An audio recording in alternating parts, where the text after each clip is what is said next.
Hello friends. This is the Ani Fanfix. How are you all?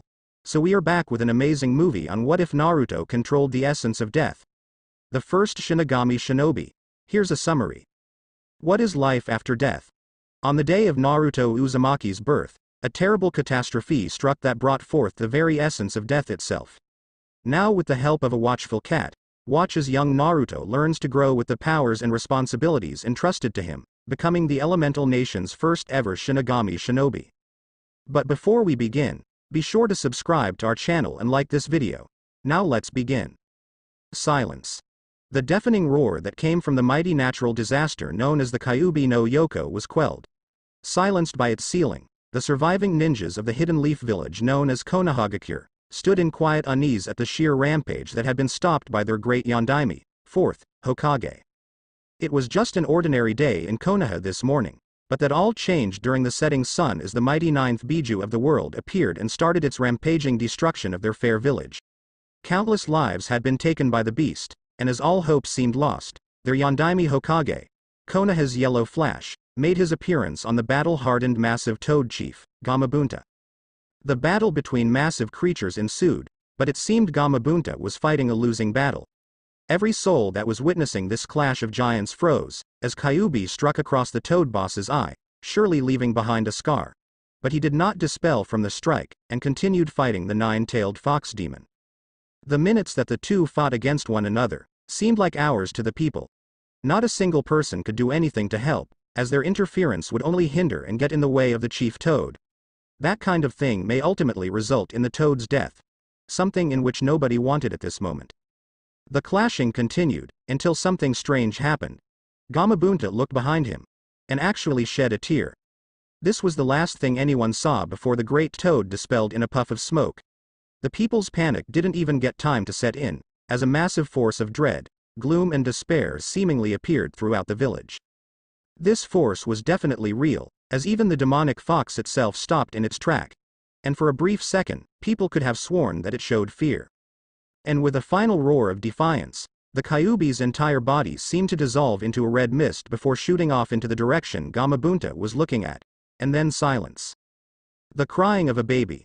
That was the noise as Hiruzen Sarutobi, retired Sandaime, 3rd Hokage of Konoha, came upon when entering the field with a platoon of Anbu behind him. The field itself looked to have been shredded and destroyed by some unknown weapon. The ground scorched black like the very flames of hell had touched the earth. The trees surrounding them drained dry, as if their very life had been sucked out.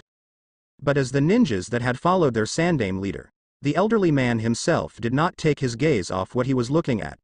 For at the center of the field lay what his poor heart dreaded to find. Walking forward, ignoring his subordinates' warning and plea for them to check the area first, the man dubbed Shinobi no Kami, God of Shinobi, and the professor marched onwards towards the figures that lay on the ground ahead. As he approached, his heart felt as if something gripped it. For once he noticed the long red silk-like hair, and the spiky blonde. He knew. He knew that his successor had done the unthinkable. He had used a forbidden jutsu that summoned the very essence of death itself. The very being that would greet us at the end of our days, and he had paid the price for it. He paused as he looked down at them. Their bodies were cuddled together, hugging one another side by side with a smile on their faces. But the smile. It showed that even though they had moved on to the afterlife, that they had left with regret, yet love. That was when he remembered the crying, and with his mind cleared, heard its wailing once more. Looking in between the couple that lay on the ground before him, he saw what they were holding safely in their arms. A small blonde-haired baby, with 3 whisker marks, and a seal on the stomach. Bowing his helmet to cover his eyes, a tear rolled down the Sandaime's cheek. "You fool. You foolish boy. Why did you not seek me?" Looking up at the solemn face of his successor, "I know the jutsu. I am old. I could have taken your place. So why did you not seek me out?" Seemingly asking at no one, as there was no way the dead could respond. Sighing sadly, he reached in between them and took the baby in his arms. Hearing a clack, he looked down to notice a sheathed wakizashi blade. Its handle is black as night, while a golden cloth band encircled the handle grip. The sheath, however, was a majestic white that seemed to vibrate and contrast itself with the black handle. Reaching to pick it up, being careful of not dropping or waking the now sleeping baby, he merely touched the sheath ever so slightly before freezing. His body went rigid as his eyes seemed to glaze over. That, however, only lasted a second, before he gripped the blade and brought it up. So that's what happened. And to think, that traitor is still alive. Looking down at the blade, he couldn't help but give a nod of thanks to it. For a split second, he had communed with the blade itself. No words were spoken, only visions. Visions of what transpired within the day. The birthing of young Naruto. The killing of his wife. The madman that held the boy's life in his hand. The ripping of Kyuubi from Kushina's very body. Those accursed eyes controlling the mighty beast to destroy Konoha. The fight between the Yondaime and the traitor. Kushina's final attempt at stopping the beast. And ultimately, the forbidden jutsu being used, and summoning the very Lord of Death itself. Then nothing. He held the now known Naruto in his arms tighter, afraid that if he let go, something would come and take the boy away. His hand still gripping the wakizashi also in his other hand. The blade itself seemed to vibrate slightly, and if he was seeing this correctly, pulling itself towards Naruto. His heart ached with knowing his beloved was gone. Yet when the blade had shown him this vision, it felt as if it was comforting him, telling him he will see her again. He pushed that thought away for the time being. It was time he took charge once more, knowing that Konoha would need a leader now more than ever. Anbu. He called out, getting immediate responses from 4 squad leaders and their captain. The 4, Bear, Hawk, Tiger, Cat, and the 1, Dragon, knelt at attention in front of the old Sarutobi. All 5 glancing over at their Yondaime's fallen form, each one praying silently for their dead hero. They looked to the woman by his side. The ring on each other's hand showed that she must have been the Yondaime's wife, yet none of them knew he was married. But if that were true, then their prayers went to her as well. It only took a second to realize that it was Konoha's own, Red Death, Kushina Uzumaki. Anbu, please seal away the Yondaime's body, as well as his wife's, and take them back to Konoha. They deserve a proper burial. Not be left out here to rot away. Hi. Was the immediate response, before all 5 prepared the sealing scrolls for the transport. The rest of the Anbu platoon, however, followed behind Hiruzen as he walked back towards Konoha. From time to time they glanced towards the sleeping baby nestled in his arms and the blade that was held in his grip. They couldn't help but think what was in store for them in the future. As the field started clearing of its visitors, no one took notice of a cat sitting on a nearby branch. Its golden-colored slitted eyes staring in the direction of where it felt the child had gone. And as the wind blew, tossing dead leaves into the wind and covering the cat's eyes, it vanished with the very element itself. Konohagakure, February 10, 2007 SE, Shinobi Academy. Now Naruto, I expect you to pay attention to your teachers and to try your best to excel. Alright. The reinstated Sandaime Hokage spoke, as if talking to his grandson, to a now 7-year-old Naruto Uzumaki. Naruto simple nodded to the Hokage of his village. He was a silent child, never speaking unless spoken to. It did not help either that no one besides the Hokage himself, and 2 chefs at a local ramen bar, chose to speak with the boy. The boy was wearing an outfit that consisted with a black sleeveless undershirt, an orange overshirt with 2 white straps on each shoulder, a large beige sash around the waist, and black stretch pants with a pair of lightweight brown-colored shoes. He's also wearing a beige neck warmer, which he can pull up to cover his face to hide his whiskers. The final touch were the long beige wrist and leg warmers, secured by bands, which he wore as training weights. The Hokage didn't know where Naruto had gotten these clothes from, as he had never seen Konoha even selling such clothing before. But he was not one to judge when it certainly provided a good look to the boy, as well as being comfortable and loose for combat use. It was also very durable, as he had yet to see it get ripped yet. The warmers and overshirt yes, but the pants and undershirt no. What happens if I come across some people that mistreat me? Hokage Jiji. Speaking softly for only the old man to hear. Hiruzen Sarutobi could only sigh sadly at being reminded about that. Since his reinstatement after the death of the Yondaime Hokage, he had lost a lot of power over his village to the council. To be more specific, the civilian councilman and his advisors. Since then, young Naruto had lived a life of hell that he could not help with as much as he wanted to. At the age of 1, he had to relinquish Naruto to the orphanage, after having kept the boy at his home compound to care for him.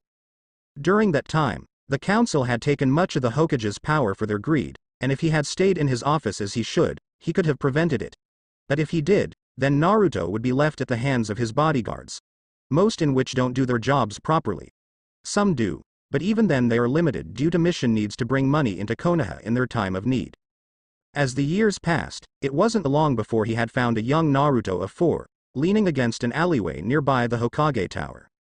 His wakizashi against him, with his hand holding the handle. He later found out that the boy had been kicked out of the orphanage 2 weeks prior. It didn't explain the rags that Naruto wore, but it was answered when the trusted Anbu he actually liked came back to him after investigating the matrons of the orphanage. It seems that all the stipends he had been sending for the boy's use had all been spent and used by the matrons for themselves and the other children. All the hand-me-downs that the children had worn before had all been given to Naruto to wear. Most too big, while others too small. He was also told how many attempts were made in stealing the boy's blade, but they all ended up with the culprit's hand being burned. What scared the old man, however, was that the person's hand had been scorched black from where they were burned, almost like the area he had been found at. Since then, he had given Naruto an apartment building. And explicitly told the landlord that the boy's rent shall be paid by him, so that he shouldn't ever demand the boy for pay. The landlord was left with glaring at the boy for his entertainment, now that he couldn't get money out of it. The owner was also told that Naruto would get a stipend each fortnight for his use, and if so much as a single ryu was taken from him, he would get a one-way trip in meeting the T&I trio. Ibiki Morino, Inoichi Yamanaka, and Anko Mitarashi. But even with the help he could give, it did not stop the hatred towards the boy. Many mobs were stopped before they went too far. Many a raiding was done at his apartment when he was gone, which led to the boy having almost no material possessions of value. And many a times, had the boy been discriminated while out in the village, denied the simple service of shopping or eating at local establishments, and glared simple for walking down the street. The old Hokage had prayed that he could find companionship amongst the children, but even with the law he had created to prevent Naruto's status from being told to the younger generation. Monkey see, monkey do, as they say. The children followed their parents' example, and excluded Naruto from the playgrounds, leaving the boy alone in life. Yet, the boy never once seemed to care, almost as if he did have someone. But that couldn't be true. It saddened him to admit it, but he knew Naruto really didn't have any friends besides himself, Tuchi Ichiraku and his daughter Ayame, the ramen bar owners, so who could this mysterious person be if he or she did in fact exist? Somewhere, in the forests of Konoha, a lazy black cat with a red ribbon tied to its ear laid on a branch of the tree it was sleeping on. When suddenly, it sneezed. Rubbing its nose, it was about to fall back asleep when... Ah! There she is. Hey guys, I found Tora. Face pawing herself, the cat, Tora, jumped off the branch and raced through the forests to escape the new Genin team assigned to capture her for her owner. If there are some of those people, then please let me know, and I'll handle it, answering the blonde, as the boy's eyes seemed to show his thanks. Hiruzen was glad he could understand a person through their eyes, because of how little the boy spoke, he could never tell otherwise. The academy bell rang, signaling the start of class. Patting the boy forwards, he watched like a grandfather as Naruto walked off into class. That grandfatherly smile, however, was wiped away when he could overhear the talks some parents were saying towards Naruto. Seeing the boy entering the building, he left to return back to his office to fight off the greatest threat he has yet to ever defeat. Paperwork. Naruto sat within the classroom.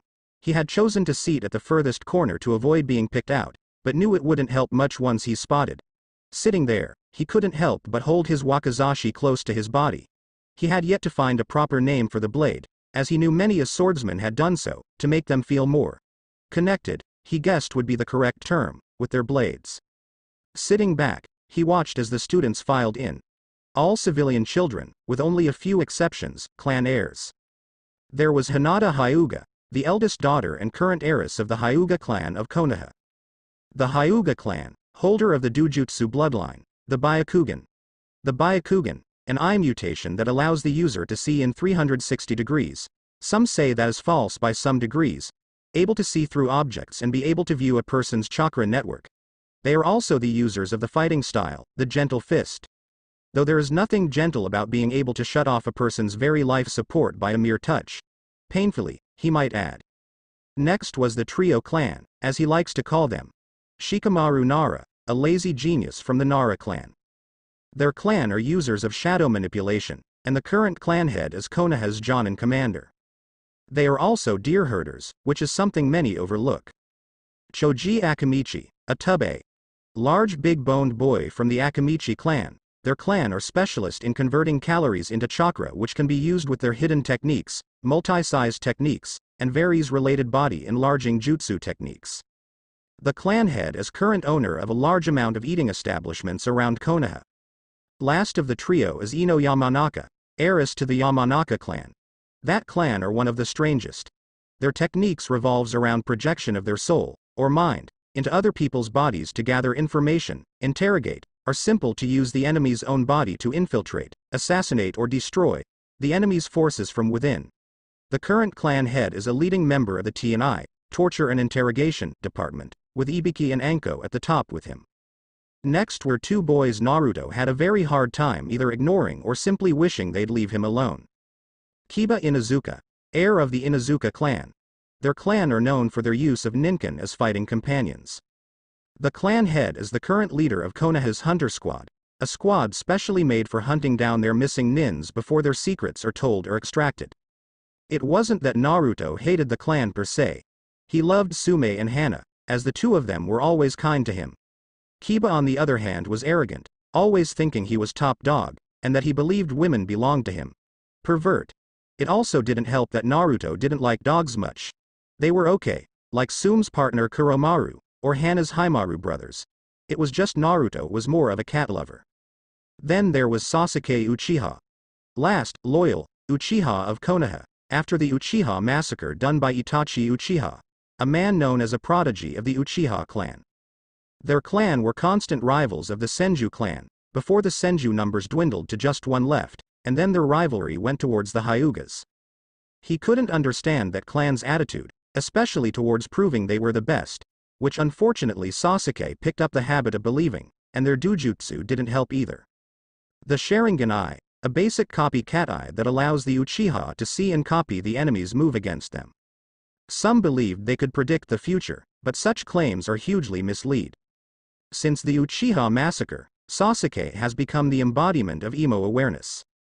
He broods all day, trains all night, dismissing the constant skirts he receives from the female populace, damn fangirls, accept praises in which he never deserves them, never shows his appreciation towards others. Heck, the guy never even compliments or praises anyone, yet his fangirls all believe and say he is the perfect gentleman. It also didn't help Naruto's look of the guy, as Sasuke believes that since he is an Uchiha, he is above others. There was also a boy he got along very well with, Shino Aburame, heir to the Aburame clan, and son of Shibi Aburame, partner of Sume in the Hunter Squad. The Aburame clan is similar to the Inuzuka, as they use techniques and ninjutsu that utilizes bugs similar to how Inuzuka's uses ninkin partners for theirs. Shino is a very quiet boy who uses logic in all the sense of life. He doesn't speak much, but is more open to others who are open to him, meaning that they don't mind his bugs in the least. He and Naruto met when they were young, and since then, have always been acquaintances. Not true friends, but closer to allies and such. It wasn't that Shino didn't want to be friends with Naruto. It was that Naruto didn't want to cause problems for their clan if they associated with him. Shino, seeing the logic behind that when he witnessed Naruto's mistreatment, reluctantly accepted it, but till a later date when they truly can become friends without consequences. Now, the last person that Naruto takes notices of isn't a clan heiress, but a civilian girl with long pink hair. Sakura Haruno, daughter of Sakuya Haruno, voice of the civilian side of the Council of Konoha and owner of a large portion of Konoha's clothing stores, trades and shippings. At first, Naruto had developed a crush for the girl when he complimented on her looks one day, years ago when he saw her crying in the park. But the next time he met her, she was head over heels for Sasuke Uchiha, and also she had screamed and literally knocked him flying several meters with a punch for distracting her from her Sasuke-kun. Since then, his crush for her was gone with the wind, and he never once opened his heart again for anyone he didn't care for. His heart only had place for 3 people and one special cat. Sneezing again, Tora looked around just in case she had been found by those genins again. Seeing as she was alone, she dropped her head on her paws once more and fell asleep. Mildly wondering in her mind if someone was talking about her perhaps not. But either way, she had a good 7 to 8 hours before the academy finishes, and then off to greet a certain blonde Gaki at his home. "Good morning, class," the teacher called out in greeting. The class didn't respond, or even heard him as they continued talking amongst themselves. The silver-haired man's eye twitched angrily before he took a deep breath before his head seemingly grew 3 times its size. "Shut your traps and pay attention, you lousy ingrates." Silence. "Ahem. Now that I have your attention, allow me to introduce myself," taking a quick bow to his students. "My name is Mizuki Toji. I'll be your instructor for today until you graduate." "That is if you do," he said with a smile on his face, the smile however never reaching his eyes. "Now, I know it's customary to have 2 senseis per class. My partner is Iruka Amino, but he won't be here until later to the start of next year due to his old position within the ninja ranks. Now, if we start off with roll call, we can begin today's lesson at Introduction to Ninjas 101, Shino Aburame. Timeskip, Ino Yamanaka. Here sensei, alright, and lastly." He paused at the name. Looking up, he scanned the rows of students before finding the one he was searching for. Glaring at him lightly, so no student would notice, Naruto Uzumaki. Straining his voice in calling out the name, he was not expecting in having to teach this thing. Many students flinched, while others raised their brows at the name. Turning around to where their teacher was looking, they find Naruto sitting by the corner next to Shino, whom didn't seem bothered by him at all. "Here, Mizuki-sensei. And shall I be aware from now on that you seem to already dislike me?" Naruto answered and spoke neutrally, yet with a hint of frustration in his voice. Ignoring Naruto's question, Mizuki began class. Naruto dropped his head at already having a bad start to class. Shino brought some relief in support when he felt the bug user's hand on his shoulder. Thanking him, the two started to pay attention to class. Yep. Life sucked for one Naruto Uzumaki. Konohagakure apartment complex at the Red Light District, the slums of Konoha. Returning home after a long and agonizing day of discrimination within the academy, and barely learning a thing since they weren't properly teaching him, Naruto opened his lone apartment door of his empty complex, since no one wanted to leave near the demon brat, and plopped down onto the couch. Meow. Looking up, he smiles at seeing a familiar black cat with a red ribbon on her ear, sitting by his opened window. "Hey, did you have a fun day playing with the Genin's Tora-chan?" His answer was in the form of a low growl from the cat, as it narrowed her golden eyes. Sorry. Yoruichi-chan." The cat's anger disappeared, replaced by a fanged grin. She dropped to the floor and headed into the kitchen. Naruto laughed softly before following the cat. Life sucked for Naruto Uzumaki. But with a companion like this, it was better. Konohagakure, October 11, 1999 SE, Forest Outskirts, Kyuubi's Fall. A day has passed since the Kyuubi no Yoko's defeat and sealing. Konoha has been crippled, but due to the end of the Third Ninja War, they were safe for the time being, as enemy nations wouldn't think of wasting their remaining forces without a sure chance of victory if they went to finish Konoha off. It has also been a few hours since the announcements were made to the populace of the Hidden Leaf Village. Everyone wept for the deaths of loved ones, and to their great Hokage the Yondaime. But then the atmosphere changed for the worse. When young Naruto was shown to the public and his status told to all, they called for his death almost immediately. As the reinstated Hokage's Anbu stood to defend against rioters, he had to hide young Naruto within the Hokage Tower until it was safe to take him to his compound. As the public started demanding the boy's death, a lone cat sat on top of one of the nearby rooftops, having heard what has been said. The golden-slitted eyes narrowing at the populace, flexing its claws in a menacing manner, almost daring for someone to even try it. Seeing how the Anbu have started using force to get people to leave, they all started to clear the field. A window of opportunity opened for Yoruichi, as she raced towards the tower by rooftops. Jumping up the ledges of the building, she followed her senses in finding the room Naruto was in. Locating him at the room next to the Hokage's office, she jumped up towards the window. Sigh. "I'm sorry, little Naruto-kun. I had hoped the villagers I used to protect and lead would see you as a hero like how they did for your parents." Hearing the old-timer speaking, she took a sit next to the window but hidden from view. "They all believe you to be the demon itself, yet they cannot see that it is you and you alone that protect all of them from the wrath of the fox.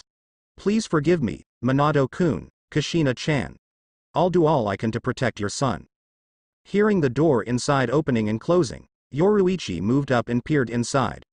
Inside was a near-empty room with 2 chairs, a small round table at a corner that had the wakizashi blade placed on top, a shelf full of books next to it, and by the window was a crib with the little blonde baby held within. Looking down at the baby, she couldn't help but notice how cute he was with the whisker marks. Her head shot up at a feeling, before tucking back behind the pillar outside. Not a second longer, a ninja phased into existence, most likely by use of a more controlled shunshin technique. She peered slowly past the pillar to see what was going on, only to have her eyes widening in disbelief.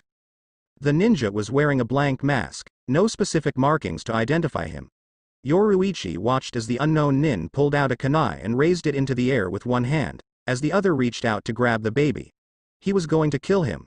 Not taking any chances, and very well risking her exposure, took action before it was too late. His mission was simple.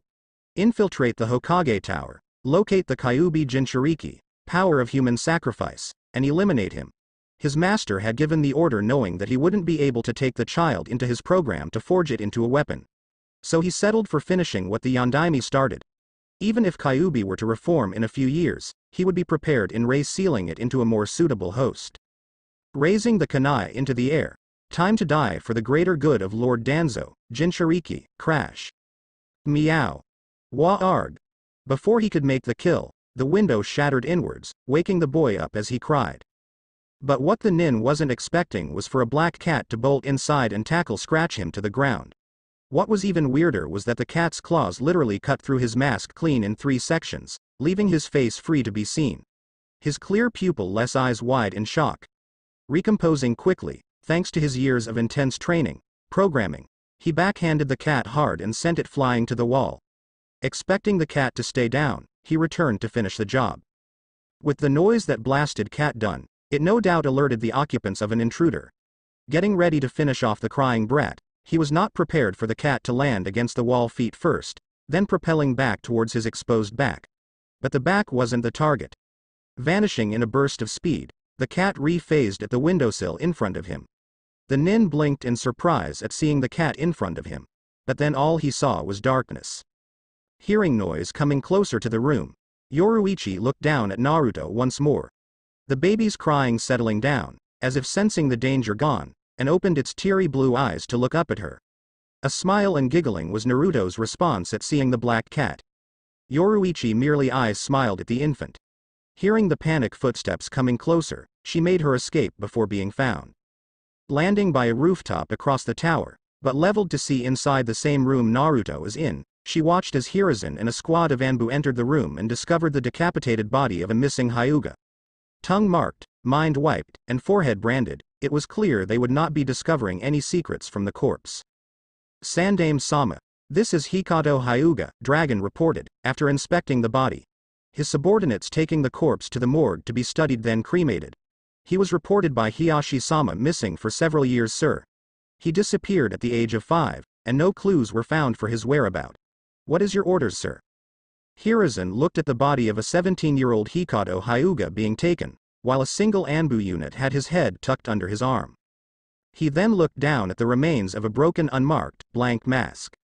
Picking up a piece, he sees no design, no single markings of any kind. Heck, there wasn't even a smudge of dirt on it anywhere. Sighing, he took off his Hokage hat and run a hand through his hair. Dragon, make sure the room is secured. Also, find any leads of who it might have been to come defend Naruto-kun. I want that person found. Take the body to the morgue and have the medical team run analysis on it to find any clue of where Hikato has been kept. Also inform of Hiyashi-san that we have located a missing Hyuga. You may have identified him as Hikato, but we'll need positive ID from the boy's parents to determine if he is indeed the same boy. Dragon vanished, leaving the old Hokage in the room with a wide-awake Naruto staring up at him curiously. Hiruzen raised a brow in question at Naruto's behavior. He was calm. He was expecting for the baby to be at least distraught or crying over the noise and stranger trying to kill him. But nothing, almost as if someone had already calmed the boy down. Perhaps his savior? Yoruichi watched from across the street, as the Sandame reached into the crib and took Naruto out of the room with him back into his office. She had made her decision. She's going to stay in Konoha. She was already on the run, and Konoha would be a good place to hide, plus her friends can take care of themselves until they need her. And if they did, they know how to contact her. Nodding to herself, she decided. Looking back where she felt Naruto, she made a second decision. Konohagakure November 17, 2000 SE, Konoha's 3rd District Orphanage. I'm sorry Naruto-kun. But the councils have tied my hands on this. Hiruzen spoke softly at the sleeping blonde he held in his arms. The civilian council has somehow gotten a law put through, to prevent Naruto from being adopted by an influential clan, or cared for by them either. He still cursed to himself for letting the council get away with this. He'll have to work hard to somehow get that law revoked, but with the votes being in favor for it, he will be hard-pressed. Do not worry Hokage-sama, we'll take good care of little Naruto-kun. The matron, an elderly lady, of the orphanage said, as she was handed Naruto. With her free hand, she waved goodbye to the Hokage. Entering the building, she didn't notice golden eyes keeping watch and staring intently at her back. I can't believe Hokage-sama asked us to take care of you, you little devil. The sweet innocent elderly persona replaced by a cruel twisted sneer. Well, we'll take care of you all right. That stipend you'll be receiving each week will come in handy for the other well-deserved children, not a little cretin like you. Entering a small room, specially prepared for Naruto when they heard they were receiving him soon, she just dumped the baby on the second-hand, slightly broken crib. Enjoy your stay you demon. Feeding time will be tomorrow. Slamming the door closed, she ignored the crying Naruto was making as the drop on the crib woke him up and slightly hurt him. Yoruichi hissed at the matron, before jumping towards the opened window of the room. Getting inside, she hopped onto the crib and sat next the boy. In a few seconds, the child stopped crying and stared at the cat. Seeing he was calm, Yoruichi placed a paw on Naruto's stomach and rubbed it gently, getting the child to giggle and grab her paw. She smiled at the child, and promised to come as much as she can and provide anything that, matron, somehow, forgot, to give young Naruto. Looking back at the smiling face of the now 1-year-old child, she couldn't help but remind herself of how cute he looked with those whisker marks. Damn shame it was a reference to foxes and not cats, but otherwise still cute. Konohagakure December 1, 2003 SE, outside the Hokage Tower. And is your young daughter all right Hiyashi-san? The Sandame was walking back to the tower alongside Hiyashi Hyuga, clan head of the Hyuga clan. Being kidnapped like that and witnessing a killing at such a young age can't be good for her mental health. Nodding at the Hokage's words, indeed it is, but luckily she was put into a low-leveled ranked genjutsu sleep, so she did not see what had happened to the Kumo Nin. Looking dead on at the village leader, I want retribution Hokage-sama. Kumogakure came to us to form a peace treaty, and then they pulled this off. If my brother wasn't nearby when it happened, and had killed that Kumo Nin, my daughter would be halfway through Fire Country already and lost to us. Putting his hand on the man's shoulder to calm him down, I understand Hiyashi-san. Just let me handle this and we'll get to the bottom of it, he said, getting a nod from the man. His Byakugan active by accident from his anger, but before he could shut it off, he noticed something nearby. Hokage-sama. Getting the man's attention, just as they reached the tower's entrance. Young Uzumaki is at the orphanage, correct? He asked, getting a hesitate nod. Then who is that by the alleyway 20 meters from us that way? Pointing in the direction. He didn't have to wait long before the elderly man ran towards the direction Hiyashi pointed. The Hyuga head following behind, as the two made their way. Reaching the area, Hiruzen's eyes caught sight of a black blur shooting off into the night. Wanting to know what happened, he walked into the dank alleyway and for a second time in his life, his heart clenched at the sight of spiky blonde hair, dirtied by the mud and blood. His fears confirmed when he saw the pristine white sheath of the only wakizashi he knew that had that color. Naruto-kun. What on earth? Anbu, he called out, immediately getting Kat's squad. Get a room ready at the hospital, fetch for my personal doctor and tell her it's Naruto-kun again. Afterwards, find and bring me the matron Helga-fan. I want to speak with her now. Getting no response except their instant leave, Hiruzen knelt down to pick up Naruto's cold and wet body from the floor. Hiyashi-san, if you could, let Inoichi-san know of this and tell him he'll be needed soon to view the matron of Konoha's 3rd District Orphanage immediately. Tell him to let Ibiki and Anko know in case we need them as well. Those three keep in touch when it involves work. Hi. Hokage-sama. Hiyashi left to complete his job, as the Sandame made his way by rooftops to the Konoha hospital. Not too far, a pair of familiar golden eyes stared at the fleeting figure of the village Hokage. Yoruichi's eyes portraying sadness at being unable to prevent this before it happened. But she was out of town when it happened, and only found out recently that he'd been kicked out of that hellhole of an orphanage 2 weeks ago. Hanging her head, she prayed he was alright. Konohagakure, October 10, 2005 SE, apartment complex at the red light district. A now 6-year-old Naruto sat by himself in his lone apartment room. The complex he lived in was empty, safe for him, as nobody wanted to be near the demon of Konoha. But it did not bother him. He was used to it already, and as long as there's one person in the village that cared for him, he'd endure for them. And he had 3 people and 1 animal. Hiruzen Sarutobi, as he affectionately calls Hokage Jiji, Tuchi Ichiraku, Oji-san, and Ayame Ichiraku, Ayame Ne-chan. Meow. Looking up from laying on the couch, he smiles at seeing the next person his heart had room for. Yoruichi to him, but Tora to the public. Hey Yoruichi-chan. Did you come to celebrate my birthday with me again? The black cat simply jumped from the open windowsill onto the floor and trotted towards Naruto. Sitting by his feet, Naruto reached down and brought the cat up to lay on his lap, but noticed a small scroll hanging around her body underneath her by some rope. What's this? Unstrapping the scroll, he opened it to find it was a storage scroll.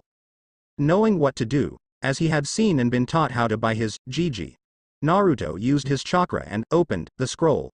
In a puff, several soft items landed on Naruto, Yoruichi having jumped off in time before she was buried under it. As the smoke cleared, Naruto's grin nearly split his face as a large smile came. Clothes. Awesome. Be right back, Yoruichi-chan. Picking up the numerous clothes and spares, he made his way to his room to change. Yoruichi sat there waiting, but silently thinking. It was sad to think something as simple as clothes would get such a positive reaction from a boy his age. Boys his age usually threw a tantrum at even the thought of getting clothes for a birthday gift. Looking around the near-empty apartment, and noticing the lack of personal possessions, a frown came upon the kitty cat's face. She turned back in time to see Naruto bolting into the living room in his new get-up, and Yoruichi mentally patted herself on the back for a job well done in getting him something to rid that orange monstrosity he was forced to wear. What he wore now consisted of a long-sleeved black undershirt, an orange overshirt with a single white strap on each shoulder and black stretch pants with a pair of lightweight brown-colored sandals. It was similar to an old outfit she knew of, and if she was honest with herself, she just adored that outfit, so why not get something similar for the little bundle of energy? This is awesome. It's so comfortable too. Naruto scooped up a surprised Yoruichi in a hug. I have to find who gave you this one day and thank Yoruichi-chan. I just wish you'd show me where they live. Unknown to Naruto, Yoruichi had a mischievous smile and glint in her eyes. No way she was going to tell. Yet. Would you like some cake, Yoru-chan? Her ears perked up at the talk of cake, her one weakness. Sweets. Nodding her head frantically, Naruto laughed before taking the cat to the kitchen to share some of the cake Tucci had made for his birthday yesterday. Konohagakure, June 8, 2006 SE, random empty training ground. At an empty clearing, one Naruto Uzumaki was practicing for preparation for next year, when he'd be admitted into the ninja academy. Earlier in the week, he had been visited by the Sandaime Hokage, and was told that he was going to be enrolled into the academy next year. Naruto was ecstatic, yet controlled himself. It was a habit he was slowly getting. He was becoming more silent now than ever, barely talking to anyone other than a few who at least talks to him. He didn't do this by choice, but was rather forced due to how the villagers ignore him. So in the end, he never had anyone to talk to, and was sometimes afraid to speak out in case he angered someone. Again. He still remembers the beating that man gave him, simply because he spoke and said, "Sorry for pumping into you, sir," but he didn't care. He had his precious ones to talk to, and they were more than enough. "Ah, Naruto-san, good evening," a monotonous voice spoke out alerting Naruto he had company in the field. Turning around, he spotted the classic Aburame coat and goggles, as well as the curly hair from Shino Aburame. "I was not anticipating someone already having claimed this training field for the day. I apologize, I'll leave you to your training." "Wait.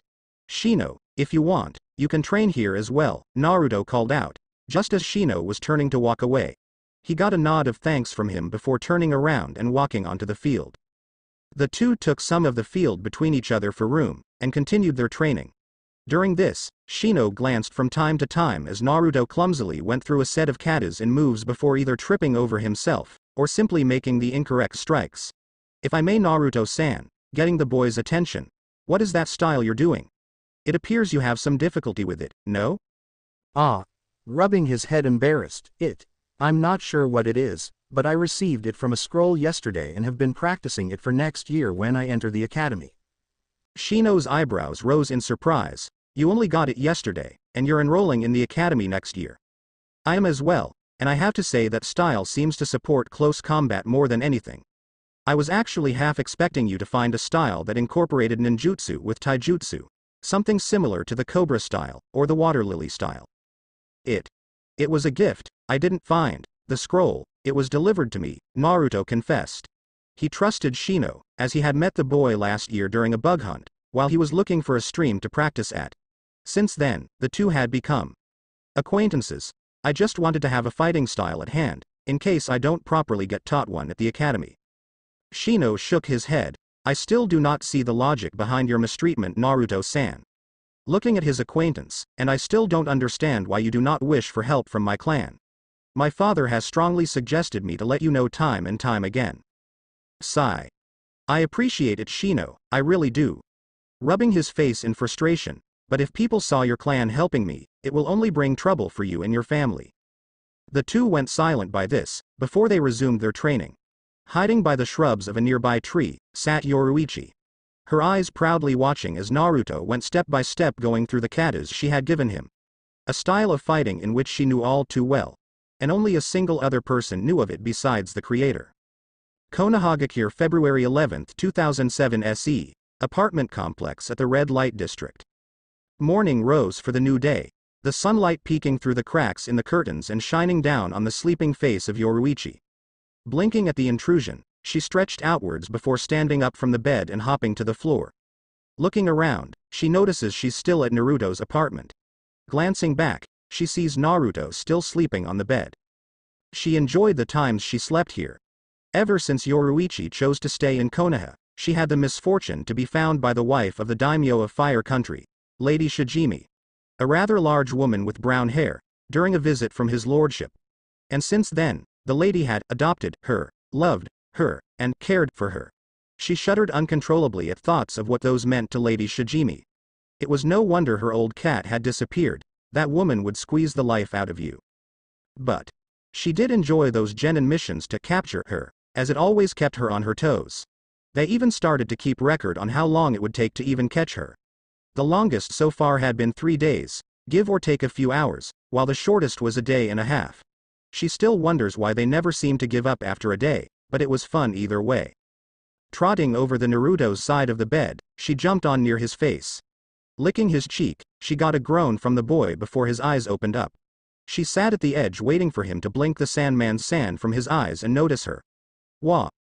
Yoruichi-chan. What time is it? Looking for his clock, he finds it. 6:20 am. Groaning, he pulled the covers over his head. Ah, how she loved this part. Jumping off the bed, she made her way to the bookshelf Naruto had in his room. It didn't have many books, but it held the scrolls he was given and owned, a few pictures of himself, the Ichiraku family, and the Sandame. His wakizashi was also found here. He wasn't afraid for someone taking it, as any who touched it got burned anyways except for those he trusted. For some strange reason. Climbing the shelf, she made her way to the top. Aligning herself with Naruto's bed, she crouched down, took aim and meow. Plop, ah. Damn it, Yoruichi-chan. Scurrying out the door, Yoruichi was being chased by a Naruto still in his pajamas. Yep, just another lovely typical morning at Naruto's house when Yoruichi decides to stay for the night. It didn't take long for Naruto to catch the cat, yet his eye kept twitching seeing the fang grin he was getting from the damnable lovable cat. You're so lucky you're cute, and I happen to be a cat lover, he muttered, making Yoruichi's grin bigger, showing all her teeth. With his personal alarm clock captured, Naruto headed towards the kitchen to start breakfast. With Yoruichi's help one day, Naruto had been led to a field just outside of Konoha that was filled with fruits and vegetables. So he always had a steady supply of healthy food to eat, yet he still had a ramen or 2. Or 10. Okay, maybe 25, give or take, hidden away for when he gets hungry for the delectable food of the gods. So, what's for breakfast today, Yoru-chan? Naruto asked as he skimmed through the cupboards, pantry and fridge. He was still holding Yoruichi by the scruff of her neck, Yet she didn't seem bothered and was actually looking as well. She pointed to the cupboard. Ramen, huh? Haven't had those for breakfast in a while. Alright then, ramen it is. Dropping Yoruichi on the floor, she made her way to the table and sat on it waiting. She always hated the 3 minutes it took for the ramen to finish.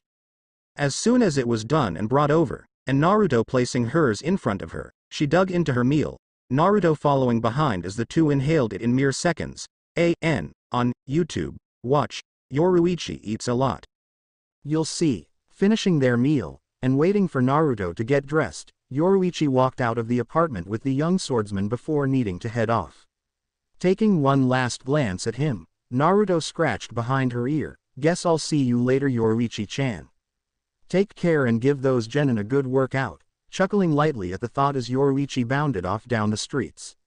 Seeing her gone, Naruto readjusted his wakizashi before heading off to the academy for his second day. Hopefully, this day will be better than yesterday. Shinobi Academy Classroom 208 Examination Day. Naruto Uzumaki, you're next, Iruka called out, as his head poked out of the classroom and into the hallway. The students of Classroom 208 were told to wait out here until they were called in for their examination. Today was the day Naruto had been waiting for since he started the academy, the graduation exams. The day started off with a 2-hour theory exams, a 44-choice multiple test, a 20 short answer query, and to finish off, a written report on one selected study and the pros and cons it provides as well as the use of such information on the field or in the office. Naruto wasn't so confident here, as theory was always taught to him falsely, or his textbooks did not have proper information. Next was a course run. Students were timed on how quickly they could get through the course and whether or not they finish it. Their marks are tallied together for effectiveness, speed, and evasion of the low-leveled traps set up along the course. Naruto aced this, with the fastest time and minimal markings. Traps were rigged with paintballs. Then there's the teacher-student spar, where students had to last as long as possible against one of the teachers in the ring. The longer they stay, the greater their score. Unfortunately, Mizuki was chosen as the participant they'd have to face. Naruto didn't last long unarmed, since he couldn't use his learned style he had practiced for years in private. After this, the students were given an hour break before the final examination test. The use of the Academy 3 ninjutsu, a must requirement for all graduating students to know before becoming genins. Here Naruto was confused, as he had heard that last year a student who could not use chakra became a genin anyways. And that's where we find Naruto about to do. Entering the classroom of only 3 people, Iruka Amino, Mizuki Toji and Naruto Uzumaki, Naruto stood at attention in front of the teacher's desk. Alright Naruto, to pass this portion of the test, you are required to perform the basic 3. The replacement, the transformation and the clone jutsus, you'll be graded for efficiency and execution. Your overall marks will depend of the end result of each jutsu. Are you ready? Naruto nodded, not speaking a word. Iruka sighed at Naruto's quiet nature. He was somewhat harder to understand than Shino at times. Okay. Perform the transformation first. Going through a single hand sign, which Iruka noted down, while Mizuki scowled, Naruto's form disappeared in a puff of smoke, leaving behind a small black cat with blue eyes and a red ribbon wrapped around the ear. Iruka's brow rose at that. He knew the cat. Tora. Getting up, he moved to inspect Naruto's form. The body was perfect, but the only thing off was the eyes. Tora's were golden, not blue. The ribbon was also a bit off, but passable. Alright Naruto, next technique. Iruka sat back down while Naruto's form returned. Perform the replacement before you get hit by this eraser. Ready. Picking the chalk eraser, he threw it, now. As the eraser bonked Naruto on the head, enough to tilt his head back slightly. He vanished in another puff of smoke and replaced with Mizuki. Said teacher was shocked to have been used, and was not ready for when he dropped to the floor as he appeared in his sitting position still, but without a chair. Iruka and Naruto chuckled lightly at this, as Naruto returned to his position while Mizuki picked himself up grumbling and heading back to his seat. Iruka noted down the fact he'd done it without hand signs and used a human. But also the fact Naruto had a late reaction time to use it. Alright, final technique. Perform the clone jutsu, and create 3 exact clones. Naruto swallowed deep at this. The clone technique had always eluded him, and he didn't know why. He just couldn't do it. Taking a deep breath, he performed all the hand signs for it and focused. Iruka noted down the use of all hand signs used for an E-rank jutsu. 3 pillars of smoke appeared around Naruto. Once revealed, showed 3 dead-looking pale Narutos sprawled on the floor, their forms dispelling a second later. Sighing sadly, Iruka noted down the failure of the technique, while Mizuki however smirked at it. Naruto stood silent as both teachers went over his tests. The theory he had a bad feeling, the practical he knew he passed, but the jutsus he hopes he passed. Hearing a loud sigh from Iruka, Naruto's mood went sourer at seeing his teacher's frown. I'm sorry Naruto, but you fail. You did not gain the required amount of marks to achieve a passing grade. Your theory was terrible, your practical course was excellent, said evened out, but then your low time in the ring lowered your overall.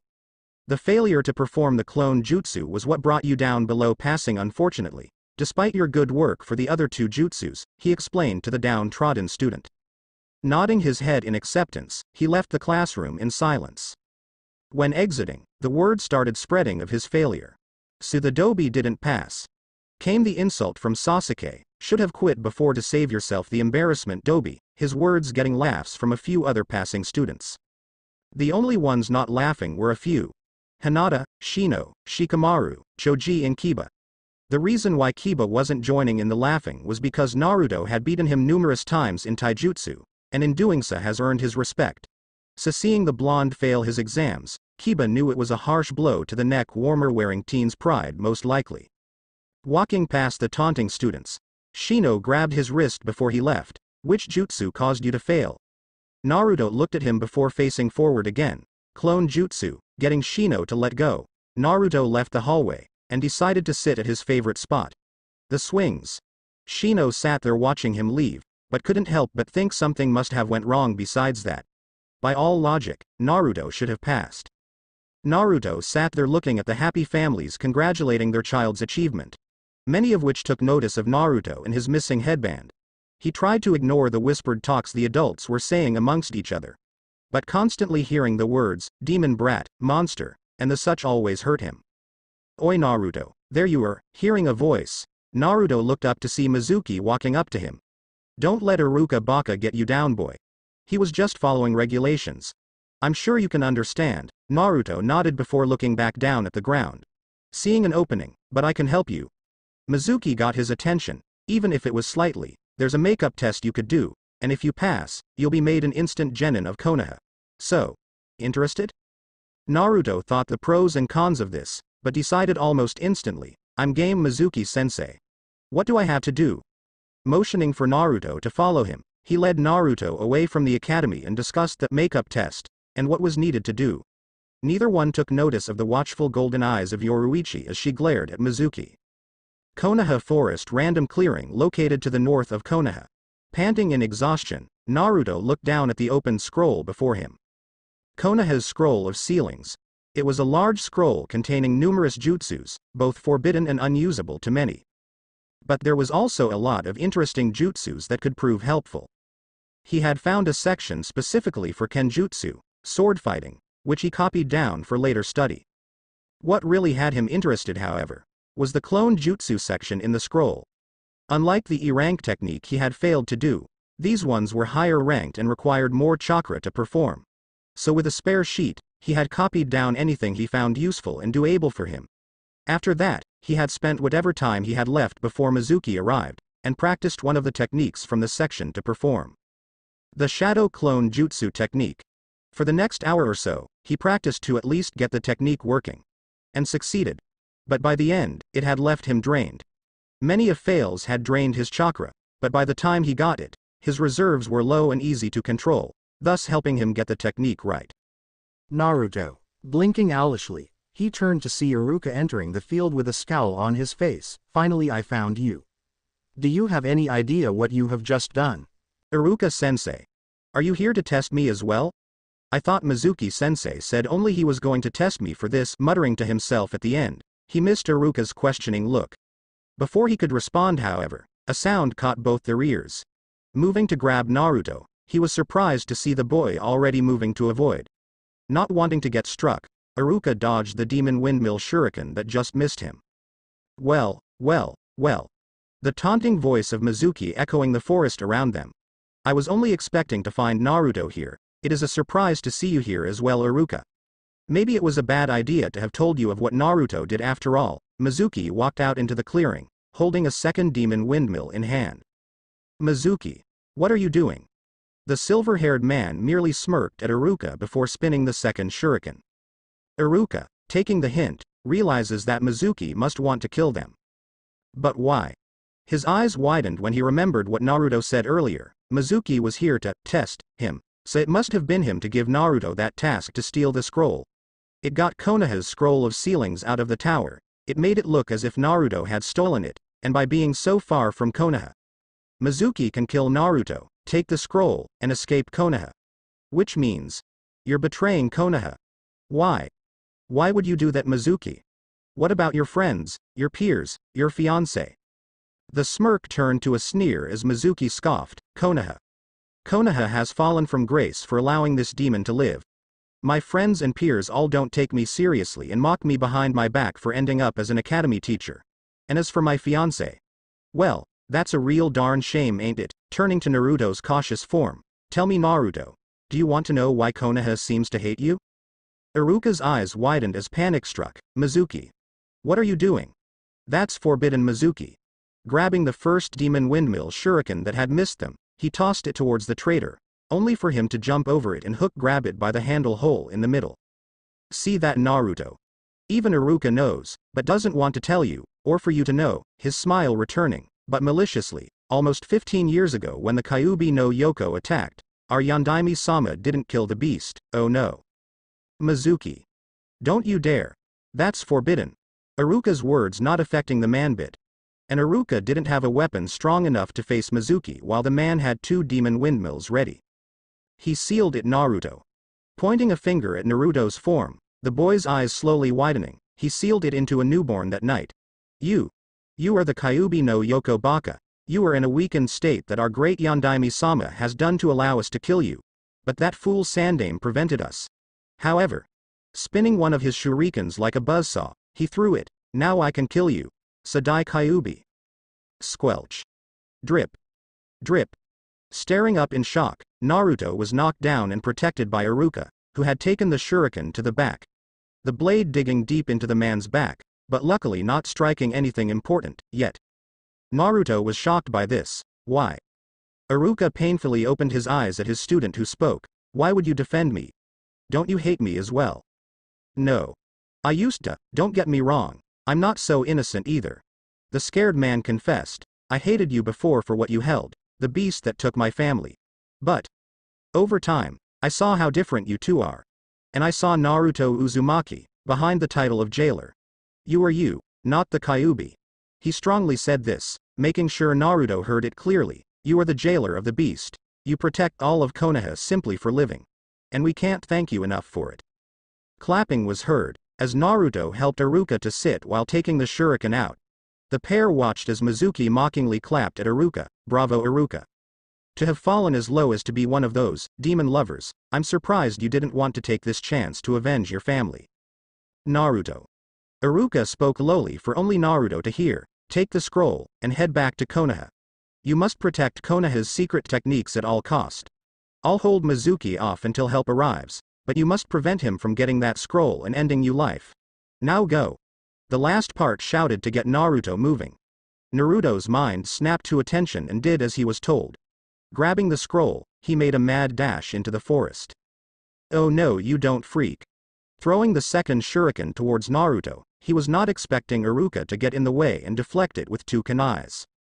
Iruka stared down at the now deeply cut weapons he held. He was lucky to have put some chakra into them, otherwise it would have cut through and struck him. Iruka. You disappoint me again. But this saves me the trouble. I'll just take care of you. Taking out his own kunai, Mizuki charged at the injured man. Then I'll take care of the Kyuubi. Sadai. Naruto sat panting against a tree, hidden from view, with the scroll of sealings tightly gripped to his chest. He never felt so scared at this moment. Even though he had trained more than others, even though he had experienced this kind of hatred before. This was the first time someone was out for his blood, and could very well do it. And then there was Kyuubi. Looking down at his stomach, the place that had the seal, he had always wondered what it was, or what it contained. But now knowing, he couldn't help but be scared and saddened by the thought. He was the container of the very beast that killed and destroyed families. Konoha. The Yondaime, his hero. All those glares, the hate, the mistreatment, it all made sense now. "Ah, Naruto, there you are," he heard Iruka's voice, looking into the clearing. He was mildly surprised to see another him with another scroll. "I've taken care of Mizuki. So why not hand over the scroll, and we'll head back to Kono Oof." Not getting to finish, as Iruka was knocked down onto the ground, dispelling the illusion and revealing Mizuki. "How? How do you know, you brat?" "That's easy," the lookalike Naruto said, before his form was clouded by smoke to reveal Iruka in place holding a log, used for the scroll disguise. "I'm Iruka, you baka. You were always bad at transformations, you had my scar all wrong, and the cut is not pink anymore." Mizuki chuckled, "I forgot. Your scar isn't like others, and healed with a darker colored skin tone." Standing up, he pulled out a single shuriken from his back that he had recovered from their last scuffle, "But it doesn't matter. Tell me, Iruka. Why? Why do you defend the beast? Surely you must hate it the most out of the two of us. It was the very beast that took your family. So why defend it?" Iruka nodded shamefully, "I do. I hate the beast so much for what it has taken from me." Naruto, hearing this, bowed his head in shame. "So, what he said to me was a lie then? I should have known. But..." Naruto looked up as Iruka continued, "The beast is locked away by our protector.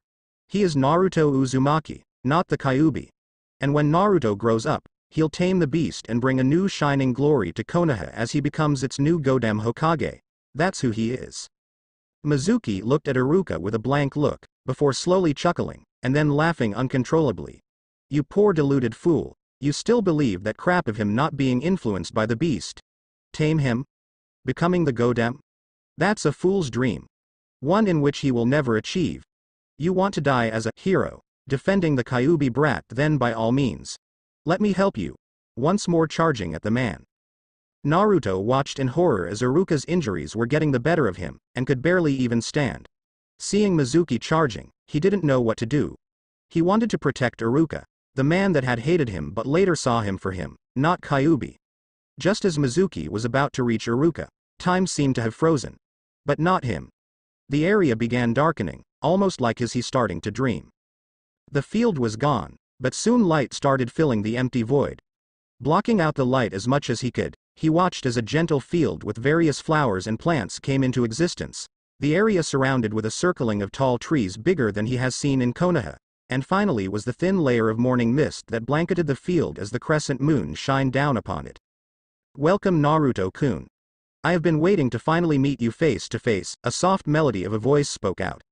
The voice, like the very angels themselves, were singing against the wind. Giggling was heard as it spoke once more. "I thank you for the thought, Naruto-kun. But perhaps now isn't the time to be flirting and more at hand at why you are here, no?" Blushing at having his thoughts read apparently, he was lucky his neck warmer hid it. But the giggling of the voice didn't help either, feeling as if she can still see it. "Okay, enough with laughing at my expense. Who are you?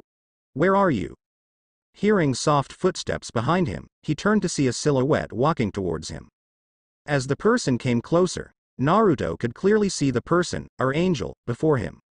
She was an adult of mid-20s, a thin body but not too frail, a light pale complexion that pronounced her beauty, a long cascade of silvery white hair, ruby eyes and lipstick, and having two large loop earrings on both ears. She wore a summer white kimono with yellow-like lightning bolts designed along its border, and sleeves that were long enough to cover her entire arms and hands. She wore simple wooden sandals on her feet, and a fingerless black glove on her right hand that reached just up to her wrist. But what made this beauty unique was the two lightning bolt marks under each eye, colored a light violet. Naruto blushed at seeing such an angelic being in front of him. His mind snapped back as he heard her giggling again, looking up to see she had one of her long sleeves covering her mouth. "My. You certainly have become quite the charmer, haven't you, Naruto-kun?" Ignoring yet another blush behind his neck warmer, "Who are you? And what is this place? What happened with Iruka-sensei and Mizuki Teme, that got him a light hit on the head from the lady?" "Don't swear in front of a lady, Naruto-kun," she scolded him, but with humor in her voice, "and as for your questions, let me answer them in reverse. You do not need to worry for your teacher, as time has been slowed considerably to allow us to finally commune with one another. We are in your mind, which explains why time has slowed, as time is irrelevant when in one's own mind. And my name is Kaminari. Wait. Kaminari. The thunder goddess. You're a goddess. He stammered out in shock, not expecting to be face to face with a living deity. Kaminari giggled again. No. I'm afraid I am not the goddess Kaminari in which you speak about. My name is merely that, and I am glad that you can hear my name, young one. It means you are ready. Now Naruto was confused. What do you mean, glad that I can hear your name? Why shouldn't I be? Patting him on the head, she led him to a section in the mist that had 2 stumps for them to sit on. What I mean, Naruto-kun, is that if you were not prepared to wield me, you would not have heard my name. Raising a hand to stop his question he was about to ask. Yes, I said, wield. You have always held me close to your heart, Naruto-kun, and have always kept me by your side. I said we were in your mind. Can you not guess who I am? Naruto closed his mouth and thought on her clues, before his eyes widened and he was about to scream and point. But a smack to the head stopped him from doing so. No, I'm not that Baka Fox Kyuubi. Think again, Naruto-kun, thinking again. Held close to his heart. Always kept him by his side. No, it couldn't be. Looking up at the now smiling Kaminari. So, have you figured it out now, Naruto-kun? Nodding slowly. Are you my wakizashi? Kaminari smiled brightly. Yes, I am indeed. You have always held me close to you, and I have always protected you. Along with your little watcher, giggling at Naruto's questioning look. She waved her hand. She'll reveal herself when it's time to. Now. As for why you're here, it is about time for you to take your rightful place as my user, Naruto-kun. But first, let me explain what I am exactly. Standing up, she took a graceful bow. I am Kaminari, the spirit of your Zanpakuto, your wakizashi. Now normally a Zanpakuto does not form by itself, but on the day you were born, you were blessed, I guess would be the term correctly used, by a being that rules over death itself, the Spirit King. Because of this, you were given and later self-generated a large amount of Riryoku, or spiritual power, by yourself. Because of the intensity and large amounts you contain, it had to form a Zanpakuto to prevent any damage within your body. Thus, I was created. Taking up a lecturing pose with her finger pointing up as if to make a speech, now a Zanpakuto is a very simple weapon to understand. It is a weapon used by the Shinigamis to defend against their enemies. These enemies are usually known as hollows. Hollows are a race of creatures which are born from human souls who, for various unknown reasons, do not cross over to Soul Society after their death and stay in the human world for too long. Soul Society is basically the afterlife. It is meant to correspond to heaven or nirvana in human belief systems. It is the place where most departed souls and the Shinigami dwell. Hollows dwell in a place called Hueco Mundo. It is located between the human world and Soul Society. Think of the place as purgatory. Then there is hell. I don't think you need an explanation for that, correct? Seeing Naruto shaking his head, she continued, now. On the day you were born, the Yondaime was it. Had somehow summoned the Spirit King to seal away that terrible fur ball into you. By doing so, the Spirit King had touched you. He has blessed you with a very, very small portion of his power, thus creating your Riryoku levels as they are now. What is astonishing, is the fact despite being barely even a percentage of the Spirit King's power, the amount you have could very well rival a captain. And such a young age too. She praised him, though Naruto was confused at the captain part. But what am I doing here then? I got to help Iruka-sensei before Mizuki Baka kills him. He was silenced as Kaminari placed a finger to his lips. Now calm down, Naruto. You're here for one thing and one thing only at this moment. I would, however, like to speak with you from time to time, now that we finally have a connection after all these years, so please consider visiting me through meditation, Jinzen. Sometime, he smiled lightly before nodding, getting a smile from Kaminari. Now. Like I said before, you're here to take your place as my wielder. To do so, you must speak these words. Time resumed, as Mizuki was about to strike down at the injured Iruka. Time to die, demon lover. Flash to strike, Kaminari. Hearing the words spoken, Mizuki only had a split second to dodge as he narrowly avoided getting electrocuted by a stream of white lightning. I wouldn't do that if I were you, Mizuki Teme. Both teachers looked towards the voice, seeing Naruto walking out into the clearing. But what shocked them was what he was wearing. Lifting his now armor-gloved covered hand, he held himself in an unknown, to them, stance. Touch Iruka-sensei again. and you'll fry. Konoha Forest random clearing located to the north of Konoha. Iruka and Mizuki could only stare in wonder at the armor Naruto was now wearing. He had on a set of two for his arms and two for the legs. Each armor piece looked to be a bulky-looking glove, boot made out of some form of metal perhaps. It looked to have sections to it, yet it was smoothed out. The gloves were large at the hand area, but slimmed down a bit as it moved up towards, and stops, at the elbows. There is a small opening for the hands to come out for grabbing if needed. The boots, however, covered the entire shin of the legs, with the large part surrounding the feet and slimming to the knees, similar to the gloves, a.n. Yoruichi's anti-hero armor. What scared them, however, was the light electrical surge that sparked time to time around the lifted arm, most likely the one that shot out that stream earlier before. Mizuki, having been close to being shocked alive by that stream of that electricity, slowly looked to where it had gone through. Only for his eyes to widen further and his fear to increase tenfold. The lightning had somehow burned through the trees in a circular way, the angle leveling to reveal the night sky. But what was scary was that the remnants of that attack still lingered on around the edges of where the cut was made, with the sparks dancing and jumping around the contact area. Iruka, slowly but painfully due to his injuries, pointed shakily at Naruto's armor. What is that? Where did you get something like that, Naruto? Naruto blinked at his teacher, before mentally slapping himself at forgetting Kaminari's new form. She had mentioned in the mindscape that when he called her power, her form will change. Ah, that's very easy, Iruka-sensei. Waving a hand between Iruka to his glove and vice versa. Iruka, meet my Wakizashi, Kaminari. Kaminari, meet Iruka. Now, if that's all done, I'm going to kick the Tami's ass for trying to kill you, tricking me, and insulting Kaminari that one time at the academy. Pardon me, he politely said with a neutral tone. Walking forward, he passed Iruka, who collapsed onto the ground as his adrenaline left him, his injuries catching up with him. Standing before the silver-haired Chunin, he leveled his arm with the bastard's face. Now, I seem to recall you once calling Kaminari a... What was it? Oh yes, a little butter knife that isn't fit to even cut cheese, wasn't that what you said? Waving the lightning-sparked glove back and forth, Mizuki's eyes wide and staring as the sparks danced dangerously. Now, she remembers that insult, and told me to specifically burn to crisp what makes you a man. Now, shall we?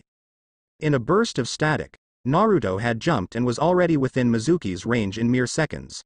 Fist cocked back, Mizuki only had time to widen his eyes further and mouth started gaping, before he was hit squarely in the jaw and sent flying, crashing through the tree he was standing in front of. Landing on the ground with a skid, his glove that had punched the traitor had sparks flying before dying down. Shocking, isn't it? Naruto had turned his back on the ex-teacher, and headed for Iruka's downed form to help the injured man. What he wasn't expecting, however, was for Mizuki to burst out of the wreckage of charred trees that had been shocked and blasted by Mizuki's flying body, and for him to charge madly and blindly at Naruto's back with increased strength and speed. But Mizuki was different. His body had markings similar to waves or spirals slowly spreading over his body with the neck as the starting point. His canine teeth were elongated, as his skin turned a touch darker. His eyes were the final change. From how they looked before, they now sported slitted pupils. Feel the wrath of my master's power. Die, demon. Naruto turned in time to block the leg strike, the force making Naruto dig into the ground with his boots to keep from flying. His strength has increased. Is it because of this uneasy feeling I'm sensing from him? Grunting with force, he used his other glove and pushed the arm blocking the strike away from him, pushing Mizuki away as well. Before Mizuki got too far, Naruto reached out and grabbed Mizuki by the back collar and flipped him over his body and crashing the man into the ground face first. Mizuki bounced off the ground slightly, but enough for Naruto to send a powered spin kick that sent the tattooed covered man flying into another tree.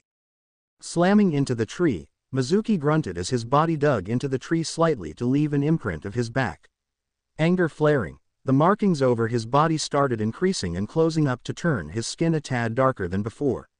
Busting his arms and legs out of their confines, he stood as if nothing happened. Shaking the debris from his clothing, he patted his arm to clear it of the dust. Looking at Naruto, he made a, "Come get some," gesture with a fanged smirk. And Naruto obliged. Iruka stared as the fight ensued. The two combatants were moving around with relatively high speeds that could be compared to a high chunin. For Mizuki it was a slight improvement, but for Naruto, he had never seen a non-genin even reach that kind of speed before at such an age. Mentally shaking his head, he remembered last year's dead last, Rock Lee. A now genin who can't use chakra, but is superior in hand-to-hand combat and speed, yet because of being unable to perform chakra moves he has been labeled a dead last. Snapping back to the fight as he heard a pained scream, he watched as Mizuki's back was kicked upon by Naruto with a heel drop, making the changed Chunin's body to embed itself into the ground. Grunting from the pain, Mizuki forced his body up with his arms, but was later screaming again as he dropped hard onto the ground from another heel drop. Lightning sparked around Mizuki's back, the electrical charge making his body twitch slightly. Jumping away, Naruto stood with his left leg bent, right leg stretched forward, his left arm bent to his side, with his right held up across his chest outwards. His body turned sideways to allow the right side and arm to be at front. Wanna dance again, Mizuki Teme? You demonic freak. Mizuki spoke venomously, though it was hard to take the seriousness of it when he was speaking into the ground. Grunting as the sparks continued to fly off his body, he pushed off the ground slowly and stared at the Naruto with glowing purple slitted eyes. I'm going to enjoy making you bleed, you fox brat. Sighing sadly, Naruto shook his head, again with reference to Kyuubi. I mean seriously, Mizuki Teme. Now standing up, he leaned forward as he pointed at himself with his gloved hand. Me Naruto. Me have no fox ears or tails. If me be Kyuubi, Konoha would be flattened since Kyuubi mean. But me not. Understand, Baka? He spoke as if talking to a retarded person. And since it's Mizuki, it's suitable. Not expecting that kind of talking, it only infuriated him to no end. You, fox demon brat. Die. Foregoing the sparks still causing his muscle to spasm, he shot out of the ground and charged once more at Naruto in a blind rage. Naruto readied himself in his stance once more, but before Mizuki could even get near him he suddenly fell face first into the ground with his knees bent, but strange enough was that his arms were held behind his back as if tied there. Blinking at the awkward position, Mizuki struggled with his arms but found he couldn't move them. What? Looking at Naruto with hate, while student, Naruto, and teacher, Iruka, blinked owlishly at Mizuki's struggling. What did you do to me, you brat? When I get my hands on you, I'll rip you apart, you god-forsaken piece of chop. His ranting cut off as an Anbu unit dropped onto the field behind his form and knocked him out with a chop to the neck. The markings on his body receding back and his normal body returning, the Anbu, Tenzo, just shook his head. Looking up, he had to re-look at Naruto. The clothes were the same, but it was the added armored gloves and boots that made him double-check. Shrugging as it wasn't any of his concern, he looked at Iruka. Are you alright, Amino-san? Do you require assistance, or perhaps you would prefer to see Hokage-sama along with Uzumaki-san to report? Iruka grunted, but stood on shaky legs before he composed himself. I could use a quick heal and patch up for my back. Hiss. But otherwise, I'm just fine and should probably head to Hokage-sama with Naruto. Tenzo nodded before motioning with his hand a command. Instantly, a second Anbu unit appeared to take Mizuki to the T&I department, while a third and fourth came to help Iruka's injuries. Seeing his subordinates handling the situation, Tenzo walked up to Naruto. Uzumaki-san. Eyeing his armor carefully, are you alright? He stepped back as Naruto's armor shattered and sparked wildly before it flew to his waist. The sparks reforming itself into the sheathed wakizashi he knew Naruto always carried around with him. He, along with Iruka and his two subordinates, blinked at that. Unseen due to Naruto's neck warmer, a smile was on his face. Just fine, thank you, Anbu-san. Getting serious, I believe it's time I went to see Hokage Gigi. I have some explaining to do. So does he? Tesno just nodded dumbly, still surprised by the light show. Checking back, he sees Iruka standing with less pain, and that his injuries have been sealed. Nodding to his subordinates, one of them placed a hand on Iruka's shoulder as he placed his on Naruto's. They left in a body flicker, shunshin, leaving the fields to their peace. As the last of them left, and their energy signatures vanished, Yoruichi stepped out onto the field. Her eyes were wide with pride at seeing what happened. At first she was angry at Mizuki for revealing Naruto's burden, and then shocked when he finally called out his Zanpakuto's name. Even more shocking to finding out that it was a Hakuta, hand-to-hand combat, literally meaning, white hits, plus lightning element released style weapon. Then she was proud with how Naruto used the style he was given to and beat down that bastard hard. I think it's time to reveal myself to Naruto-kun. Yoruichi spoke in a clearly male voice. Walking off into the forest, she took her time in heading back to Konoha. It may also be time to call upon an old friend. Konohagakure Hokage's tower, current Hokage's office. Hiruzen sat there rubbing his forehead as a headache plagued him from the report he had been given. The reports given to him by Iruka Amino, Academy Chunin and ex-Anbu, which not many knew about, Tenzo, current squad leader of Anbu Squad 1. The man has been recommended for Anbu captain by his fellow peers, and finally from the Academy student Naruto Uzumaki, the Kyuubi Jinchuriki. And Kami have mercy for Mizuki, cause if he ever gets his hands on that man, there won't be any mercy from him for revealing that burden. Alright, Tenzo, I thank you and your squad for your assistance in the matter. Tenzo and his squad saluted before vanishing. Turning towards the other two in the office, he eyes Iruka. Iruka-san, please check yourself at the hospital to make sure you are properly patched up. Afterwards go home and rest up, you'll be needed for when the weekend is over and team assignments are given. Eyeing Naruto sideways, with someone added to it that should have passed, if my sources are correct, Iruka looked shocked at first, but bowed, grimacing at the bad move, and left in a body flicker to the hospital. Turning fully to face Naruto, he held back a grimace at seeing his accusative eyes. Sighing sadly, he decided to get it over with and hopefully it won't be as painful. You have questions? I imagine a lot, and I got answers. Waving for him to start, I'll answer all I can that isn't against certain people's wishes. He breathed easily when Naruto just nodded. Taking a seat, he placed his wakizashi on his lap. My first question is why? Why didn't you tell me about the Kyuubi? Simple, plain and straight to the point. I wanted you to not know of your burden and try to at least have a happy life, was the straight answer he got, but wasn't happy with. Happy. That failed, didn't it? He saw the old man flinch. Taking a deep breath, but I want to know why I wasn't told, but apparently all of Konoha was told from a specific age up.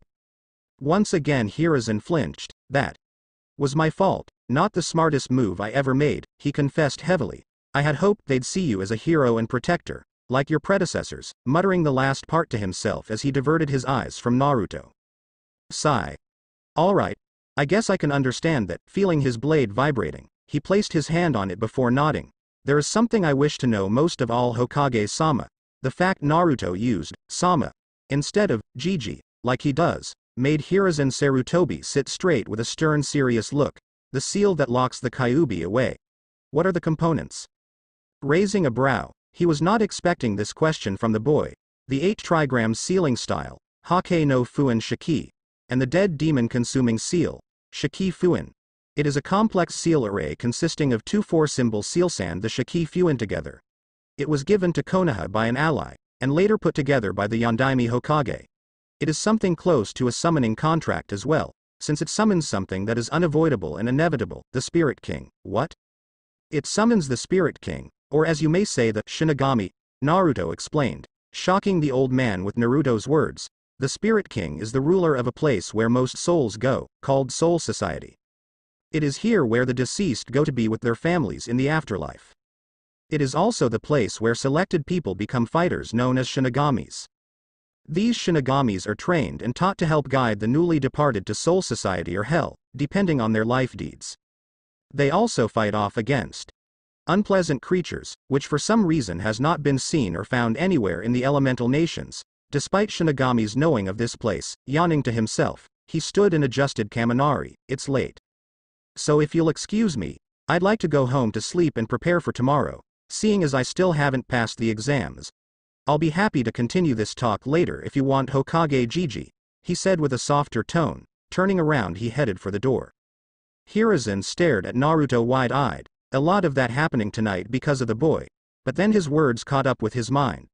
Naruto-kun, wait, said boy, stopped and turned to him, only to get surprised as he fumbled to catch a headband tossed at him. Congratulations for graduating. Be at team assignment next Monday bright and early. Nodding his thanks, Naruto left with happiness in his eyes.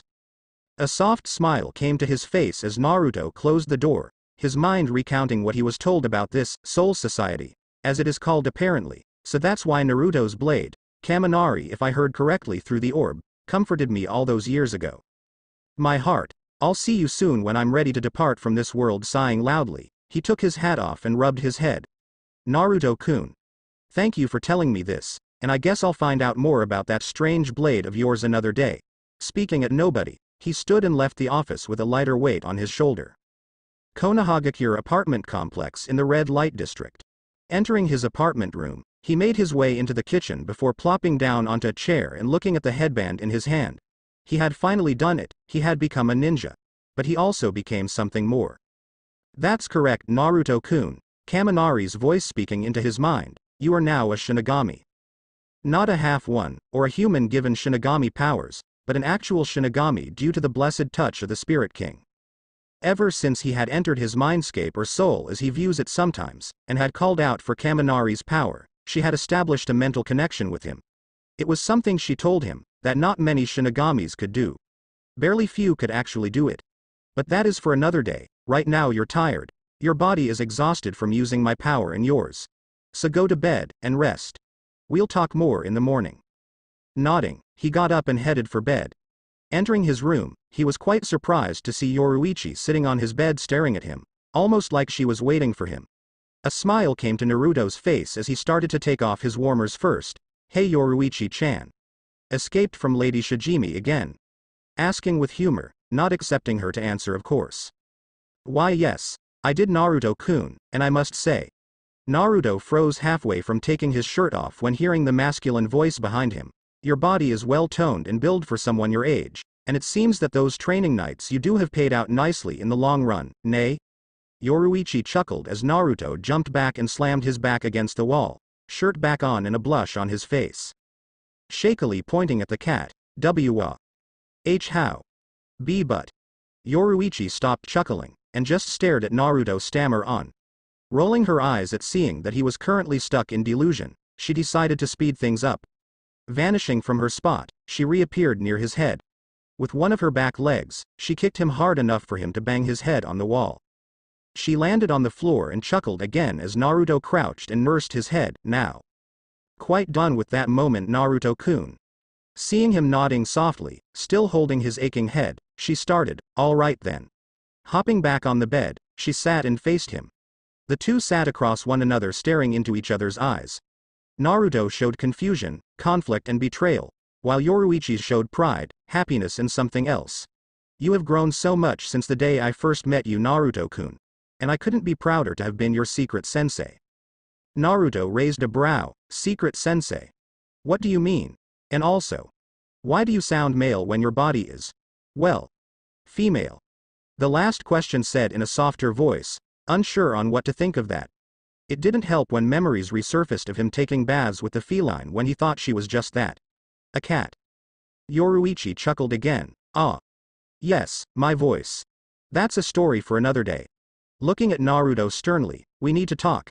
And I have some things to say to you. I am sure your Zanpakuto has already cleared some details, but there is so much more you need to be told about, and about me. The way she said it, made it clear to Naruto that he wasn't going to get a decent amount of sleep tonight. Konohagakure 2 days later 2015 S. Shinobi Academy, Team Assignments.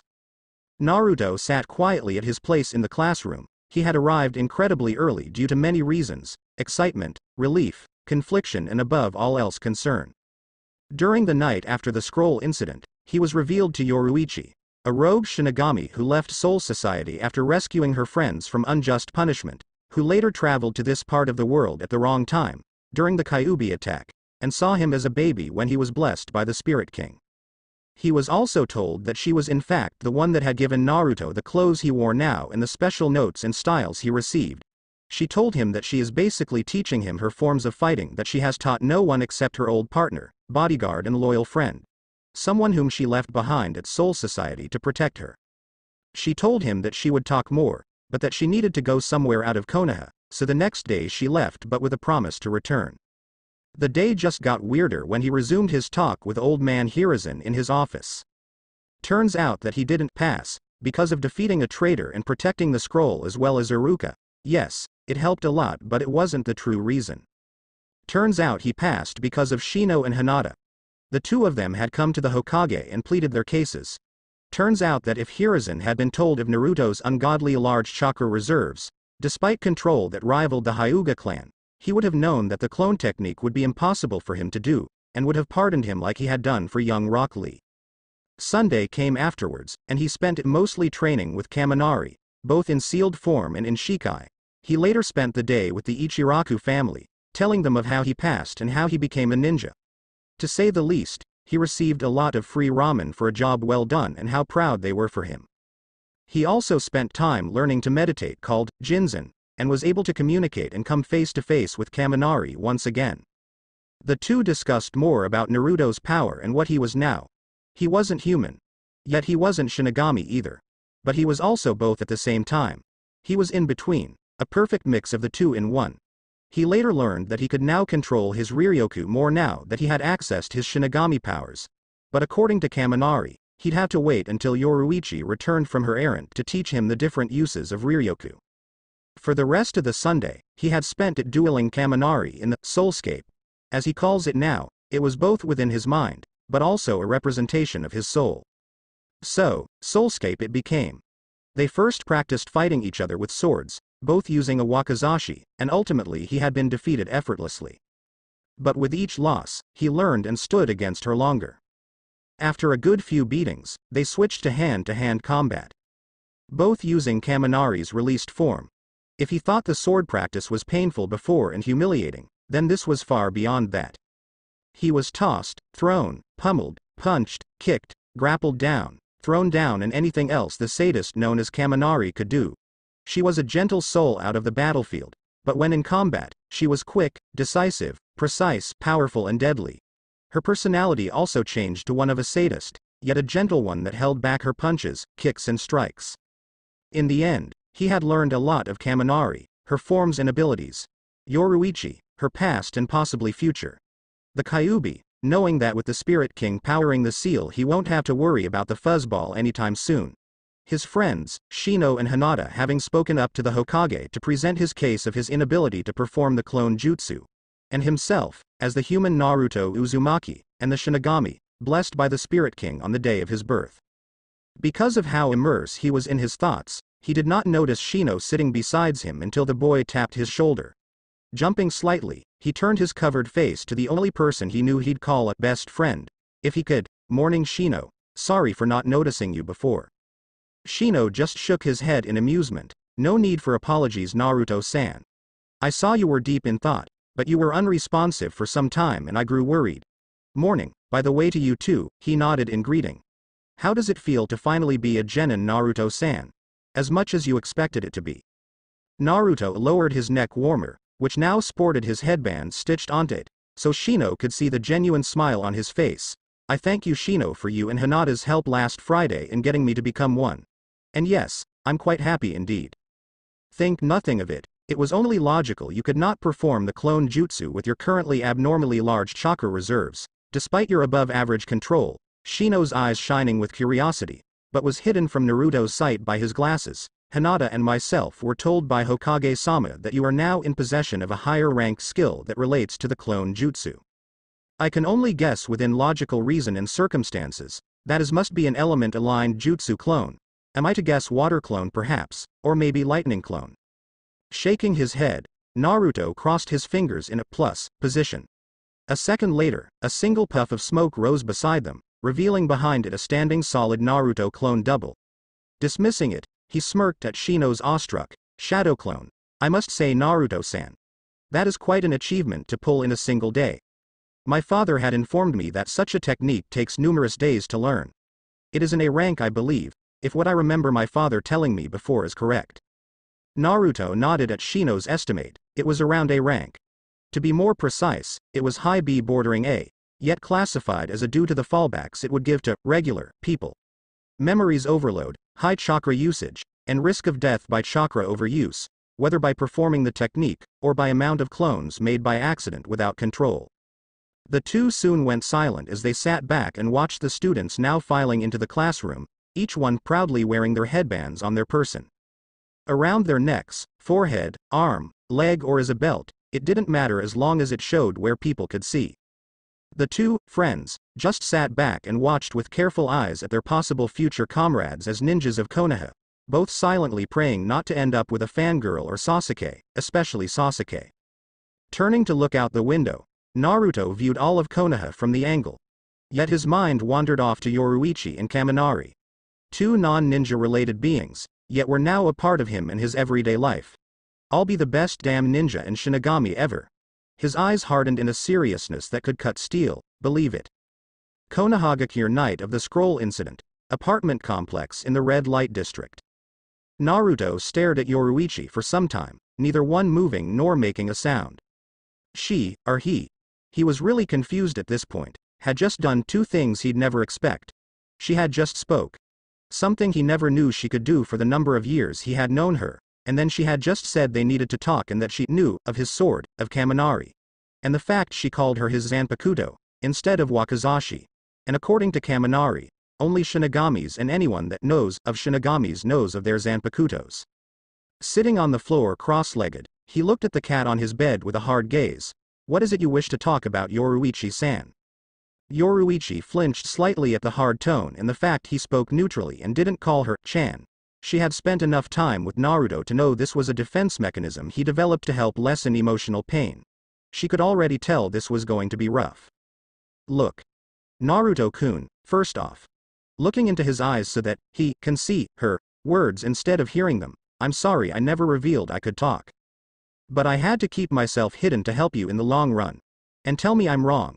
Her tone more commanding now. Tell me what I've done for you hasn't been a greater improvement to what you would have been given if nobody helped you. And you and I both know that nobody would have for a long, long while. But when that time comes, the damage would have already been done. The two sat in silence again, staring into each other's eyes. Yoruichi unflinching, while Naruto started softening over time. It wasn't long before he gave a sigh of defeat and nodded slowly. Yes. Yes, you did help me. And it did help improve me greatly, unlike if I was by myself, which would have happened. I forgive you, Yoru-chan. Yoruichi's eyes smiled before patting the spot next to her. Naruto complied and sat on his bed. Now, as I said, we have much to discuss, Naruto-kun. But firstly, she jumped and licked his cheek before sitting back down. Congratulations on achieving Shikai so quickly. I'm very proud of you, as well as using Hakuda for your first time in a real live combat experience. His mind rebooting from the lick, as now he could unfortunately see it as a kiss since Yoruichi wasn't just an ordinary house cat. He heard her words and was confused at some parts. Hakuda. Shikai. What are you talking about? Raising a paw to stop his questions, as I said, it's time we talked, but I'll explain more of Hakudo at another day, while your Zanpakuto will explain Shikai. To start off, let me to formally introduce myself.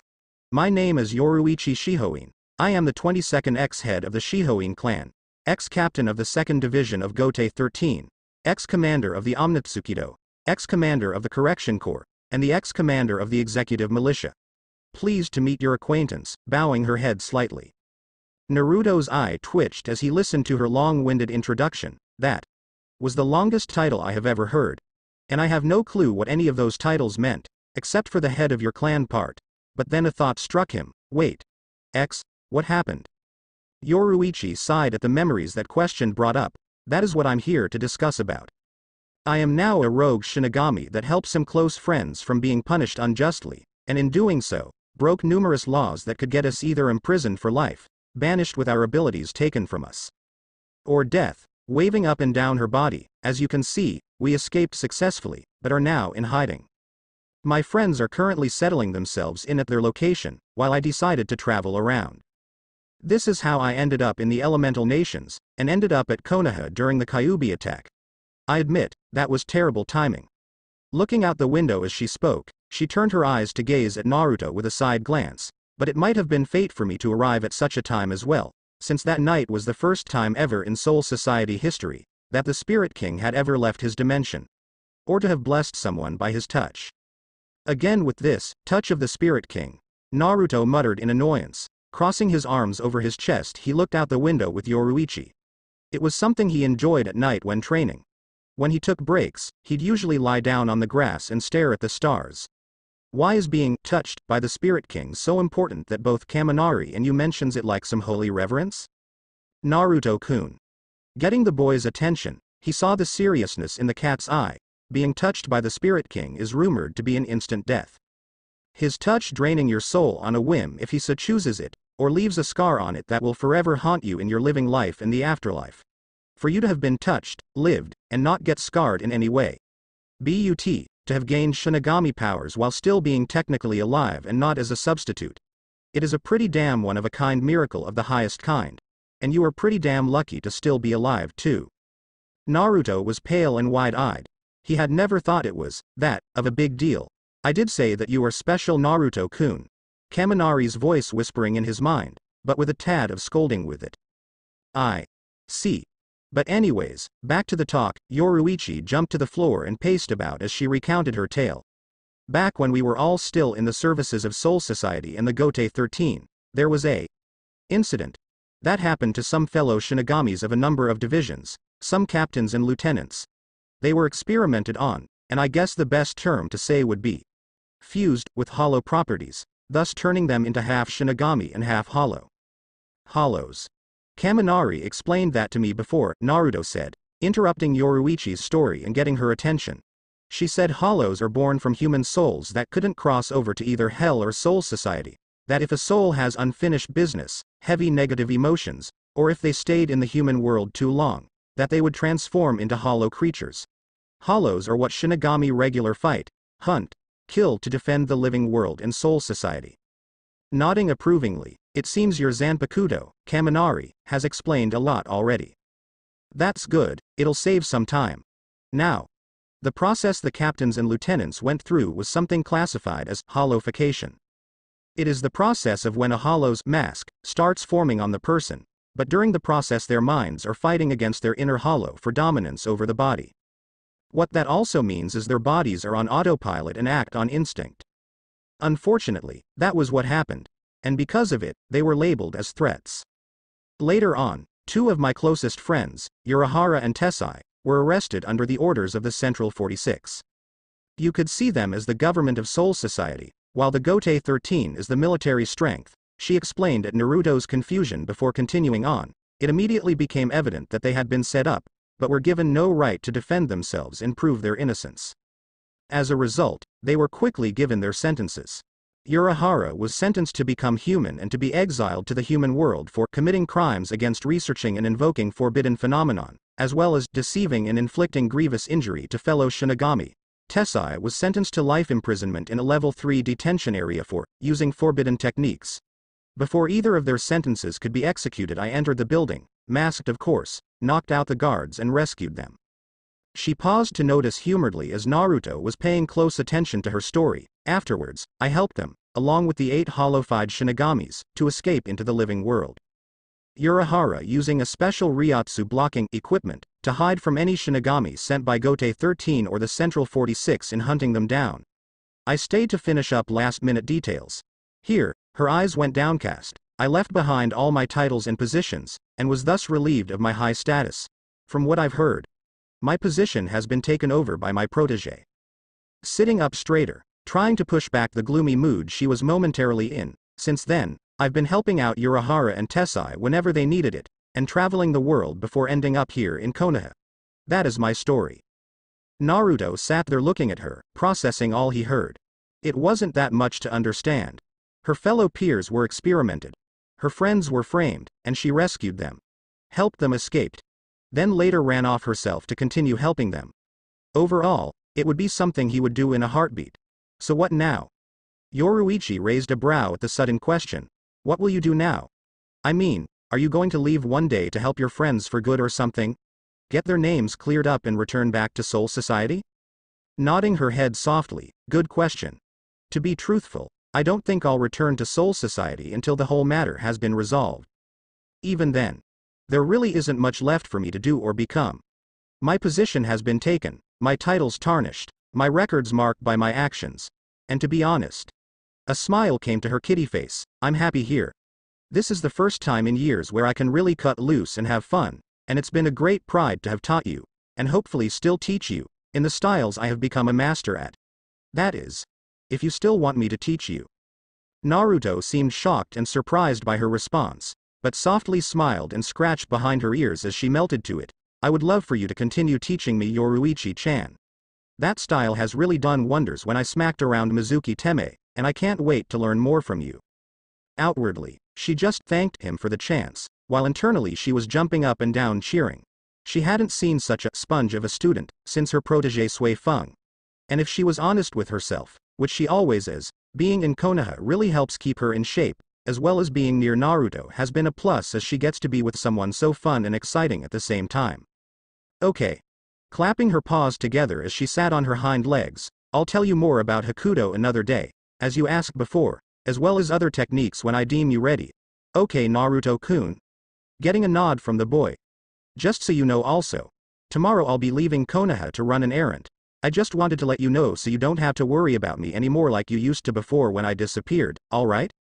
Nodding again. Alright. But I have a question, shoot, is this your original body? Or is this something similar to the transformation jutsu where even I can change into an animal form? He was damn curious now, he knows she's a female. But that voice is male and throws him off.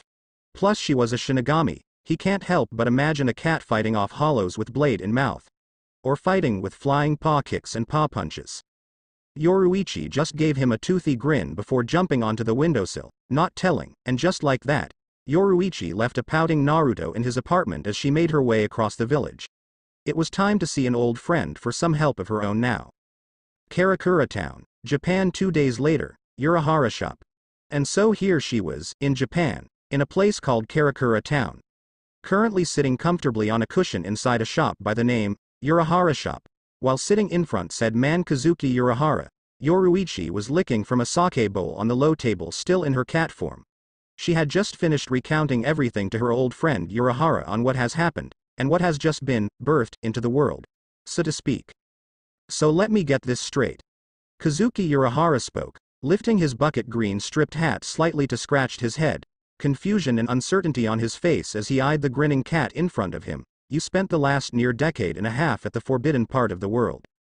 Saw witness to the Spirit King actually leaving his dimension. Watched over a boy that had been blessed by said Spirit King on the day he was born. Had a giant 9-tailed fox creature, something similar to Hollow's yet not quite, shoved into his body and held back by the Spirit King's power. Practically raised and looked after the boy as he grew. Given him scrolls and notes to Hakuta and Zanjutsu. He unlocked Shikai only recently. And you revealed yourself to him and planning to continue training him. Taking a deep breath, he gave the still grinning cat a mock glare. Did I miss anything? Nope. Came the chipper reply from the cat, before she resumed licking up her sake. Perfect. Urahara said happily. Grabbing the nearby bottle of sake, he brought it to his lips and guzzled down the entire bottle. Yoruichi actually stopped her drinking and looked on as a sweat drop developed as her old friend downing the drink in seconds. Slamming the bottle down on the table, ah. If this is a dream, I wish for more sake. He looked around, actually expecting a bottle to appear. Seeing none, he banged his head on the table. Yoruichi's sweat drop grew as she flinched every time Kazuki slammed his head onto the table. It was starting to leave a dent now. The slide door of the room opened, and the head of Tessai popped in to see what the commotion was. Seeing it was Urahara, he excused himself after asking if Yoruichi needed anything. Leaving the two alone once more, Urahara stopped after 5 minutes. Lifting his head, he gave her a look she rarely seen him have. And when he does, it spelt bad news for whoever gave him the news in the first place. Yoruichi-san. I have just one tiny, itsy-bitsy question. Are you out of your mind? The yell actually knocked Yoruichi back off the cushion and onto the floor, though Urahara paid no attention to that as he continued on. I mean, we just got away from Seirei and left Soul Society, and I was able to finally finish off those Gigai to use not that many years ago. But now you're telling me you're practically raising and training a boy that has been touched by the Spirit King. The Spirit King. And he not only unlocked his Shikai, which I might add is pretty damn fast for someone to achieve like he did, but his spiritual power can rival that of a captain. Do you know what will happen if Soul Society found out? If they found you? Panting and breathing hard, he was staring at the end of the table as Yoruichi pulled her body up and digged her ear clean. Damn. Shaking her head, that's the first time you ever yelled at me. But seriously, what's so bad with what I'm doing? You yourself said we may need some muscle to help us defend ourselves, which is why you got those guys their own place to continue training in their new powers. So why can't I have someone too? Besides, he is the first of a new kind of Shinigami. He'll need someone who won't take that for granted and corrupt him, as you know many within Gotei 13 or Central 46 may do. Like whoever framed you, she pointed out accusatively at the Kazuki, the man hanging his head as he slapped his face. Point taken. Ignoring the victory grinning cat, the man messaged his head, "You just love to make me worry, don't you, Yoruichi?" Nah, well maybe. Raising her hands in defense at the death glare Urahara gave her, okay, jokes. Maybe I've spent too much time around Naruto than I thought, laughing lightly to herself, while Kazuki only drank again from his new bottle. But anyways, I'm in no danger. Yes, the people there called ninjas are able to see us and touch us, as if they were Ryotsu sensitive people, but for some reason it is very quiet there despite the fighting between villages that only recently came to an end. I'm surprised that no hollows have appeared there yet, with all those sensitive souls for the picking, you'd think they would. Rubbing his chin in thought, that information also confused him.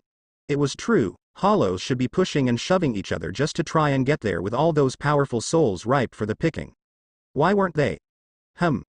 Yoruichi, explain to me these, Biju, beasts there.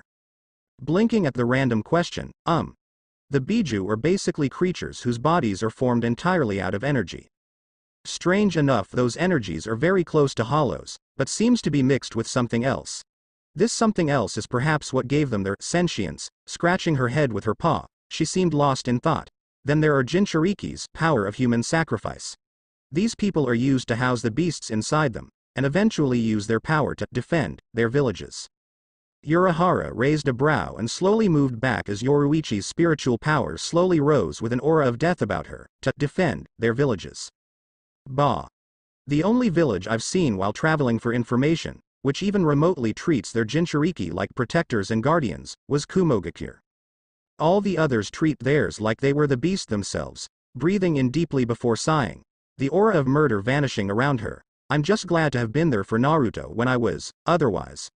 Shuddering at the thought, I fear he may have become an attention-seeking midget wearing bright orange and yelling to the sky his dreams of some kind. Rubbing his head again, he swears Yoruichi just loves giving him migraines. Okay. You convinced me, I see no harm in you teaching the boy still. Now, from what you told me and all, I take it you didn't just come on by to tell me in person, as you could have just sent a letter or such. Opening his fan and holding it to his face, hiding his mouth, you came to ask me a favor, yes? Nodding her head, yes, I did. I came to ask if you'd be willing to come back with me to Konohagakure to teach Naruto Zanjutsu and Kido, while I teach him Hakuda and Hoho. Speaking serious and with a tone that just dared him to say otherwise, you and I both know that you're more used to those two while I'm more used to the others. Despite me being versed in Kido, you know how I prefer using Hoho and Hakuda more than anything. I'm hoping to give Naruto a wide variety to learn from and hopefully develop his own style for the near future. Closing the fan, he rubbed his chin at the thought of her proposal. So you're basically trying to give him Shinigami training now more than ever. Most likely because of him unlocking Shikai and his spiritual power, correct? Getting a nod from Yoruichi, but I can tell you're doing this for something else entirely. What is it, Yoruichi? Sighing, she mentally curses Kazuki's observation skills. Fine. I'm afraid, okay. When Naruto unlocked his Shinigami powers, I also felt him unlock the Kyubis a bit. Not a lot to notice, but it's starting to come. And if that power relates anything to hollows, I'm scared to think he may turn like the others. But instead of done by experiment, naturally, since Kyubi is now a part of his soul. I'm hoping that if we focus and train his Shinigami powers more, it will overshadow the hollow side completely. She wouldn't admit it to Urahara, but she was growing on the boy closely. Tapping his fingers on the table, he thought about it. It was true that the hollowification that happened to the captains and lieutenants were done by experiment, but they were more tame than the real hollowification seen when plus souls turns into hollows, which ends up being a more savage rebirth. If Naruto's soul is indeed intertwined with the Kyubis, and if Kyubis and all Biju's powers relate to Hollow's energy in some way, then if he does indeed proceed through with the hollowification process, then it will spell doom for the village of thousands with no other Shinigami around to stop him. Yoruichi will be going back, yes, but he can tell she had a soft spot for the boy and would likely hesitate to finish him. Hurt and stop him no, but to finish him, she couldn't. I see what you mean, and I must admit, thinking that the Shinigami side of a person overwhelming the hollow side. It's risky, but does sound doable, tapping his fan on the table in front of him twice. But how sure are you that doing this will not stop it, but slow it down till the inevitable happens? He could tell Yoruichi didn't think of that. Her slight shifting in her body showed she didn't and was actually panicking a bit. Yoruichi never panicked, but he had seen her before under this distress, and knew all the signs. The slight shifting was one of them. I did not think of that. Kazuki, you're always experimenting and finding new ways in helping the captains and lieutenants. Couldn't you figure out a way with their help in at least lessening the process if it happens? I actually could. Yoruichi, getting a surprised look from the cat. The Vizards and I, as they are calling themselves now, have been working over their new bodies and powers, collecting information and such on how different they have become from regular Shinigamis and Hollows to what they are now. And Yoruichi egged him on, hoping to hear some good news. Nothing conclusive yet, he replied cheerfully, causing Yoruichi to face fault to the floor. But give us time, we only just started collecting information recently. Of course there are differences that we can tell and see, but we don't understand how this affects them internally. And not by internal organs, but more of their souls and their connections with their Zanpakutos. I see. An uncomfortable silence between the two came, lasting only until Yoruichi spoke once more. So, what's your decision? Will you come to help train Naruto? Kazuki opened his fan and covered his mouth and thought to himself. He wasn't much of a teacher, but Yoruichi did come asking for his help. The boy needed guidance, that's for sure. Then there was the fact the Forbidden Lands were forbidden for a reason. All those ninjas, and their energy known as chakra, can essentially kill him by people that are stronger than him. But according to Yoruichi, there are very few that can match up to them. And based on what she told him of their ranking system, they'd be somewhere around Jonin level, Yoruichi being higher though if she went full out. Overall, he couldn't see why she couldn't just teach the boy herself, since she is technically his superior in combat.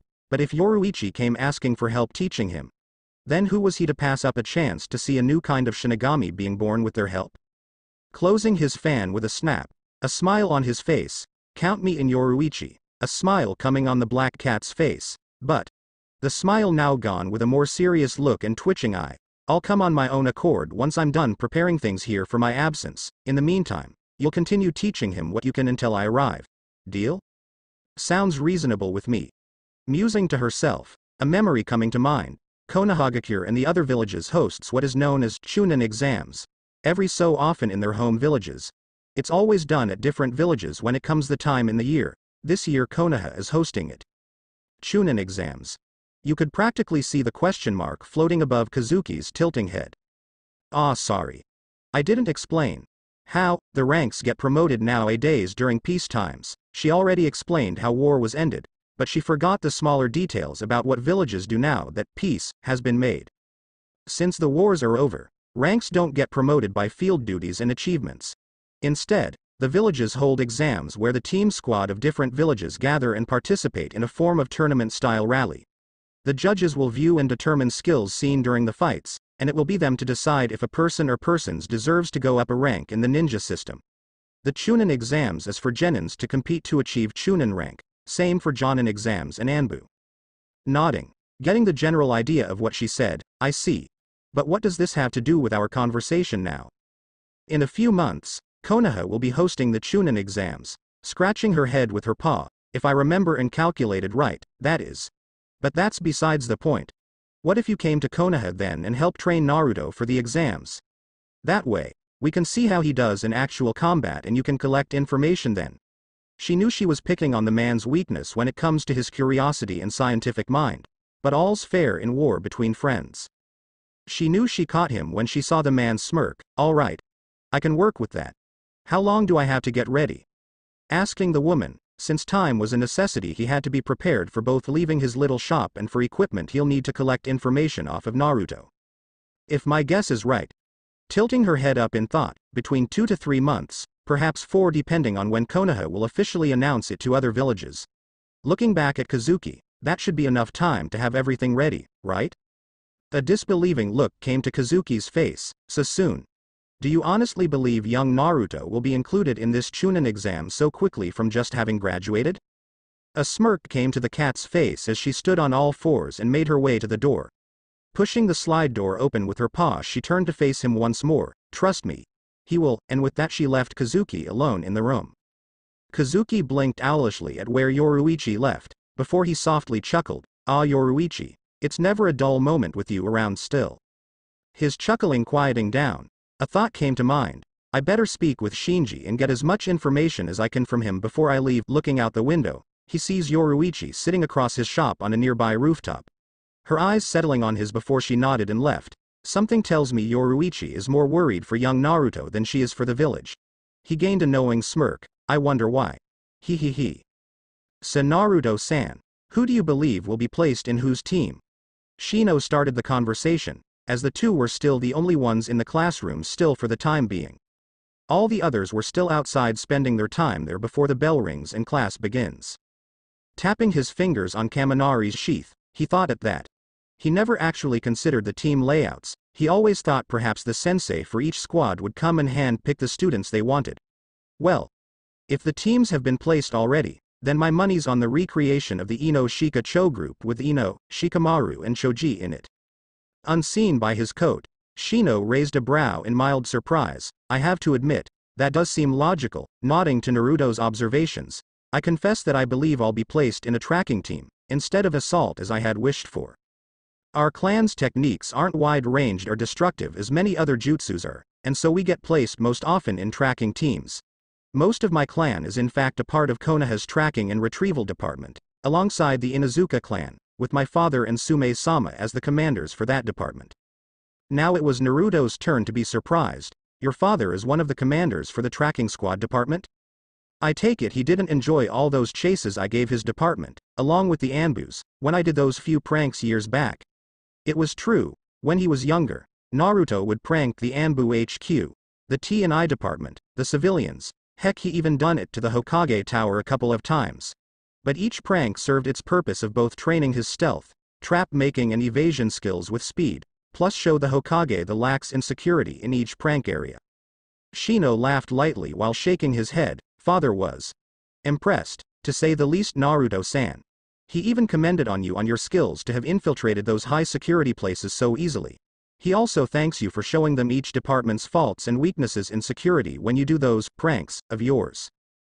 Before either could continue their chat, a guest made her appearance as the students began entering the classroom. Morning Shino-san, and Naruto K-kun. Good morning Hinata-san. Morning Hinata, came the two respective greetings from Shino and Naruto. Are you T2 ready for T-Team P placements? Naruto nodded. Yep. Me and Shino has been talking just now on whose team we think are going to be put together. Really? Indeed Hinata-san, with time to spare, we found ourselves discussing the topic of teams and only came to the conclusion that we both believe they'll recreate the Ino Shika Cho squad. Pushing up his glasses that were sliding a bit off. It is only logical they'll place their children together for Konoha to attempt another successful team such as their fathers. Hinata couldn't help but nod at the logic behind it. Crap. He had her doing the whole logic thing now too. If that's true, then I believe I'll be placed in a tracking team, most likely due to my Byakugan. Then that makes two of us. Hinata-san, Shino added in, cutting of the girl as he took over. My clan seems to always be placed in a form of tracking and retrieval squad of some sort, so it only made sense that I'd be placed in a tracking team as well for when I graduate. I am sorry to say I fear I know who'll be our third teammate. Getting a raised brow from both Naruto and Hinata. If we're to be a tracking team, it's only logical that we'll have Kiba-san with us as well, as both the Aburame clan and Inuzuka clan compose what is Konoha's current tracking and retrieval department. Hinata shuddered at the memories of Kiba and his constant advances on the poor girl. Her head dropping in depression. Why did it have to be him? He's such a pervert, and he openly admits it. Who does that? A loud sneeze came from a gravity-defying haired individual, which caused him to curse and frantically try and clean his book. As he had his nose buried into it when it happened. He always has his nose buried in it. Someone must have been talking about me. Wiping away the excess spit that somehow made it past his face mask and onto his book, he looked up into the sky with a murderous glint in his eyes. They shall know the wrath when they mess with a loyal reader of fine art. So that's the Ino Shika Cho squad done, and now the tracking team. You have my condolences for that, by the way. Hinata, getting a blush and shy nod of thanks from the girl, that only leaves Sasuke as the only clan heir by himself. He'll be placed on a team with the Kunoichi of the year as well as the students dubbed dead last of the. Oh dear, Shino commented, but slowly drawled to a stop when a thought occurred. It seemed that Hinata had the same thought and reached the same conclusion as Shino. Looking between Shino and Hinata, Naruto was confused. What's so bad about that?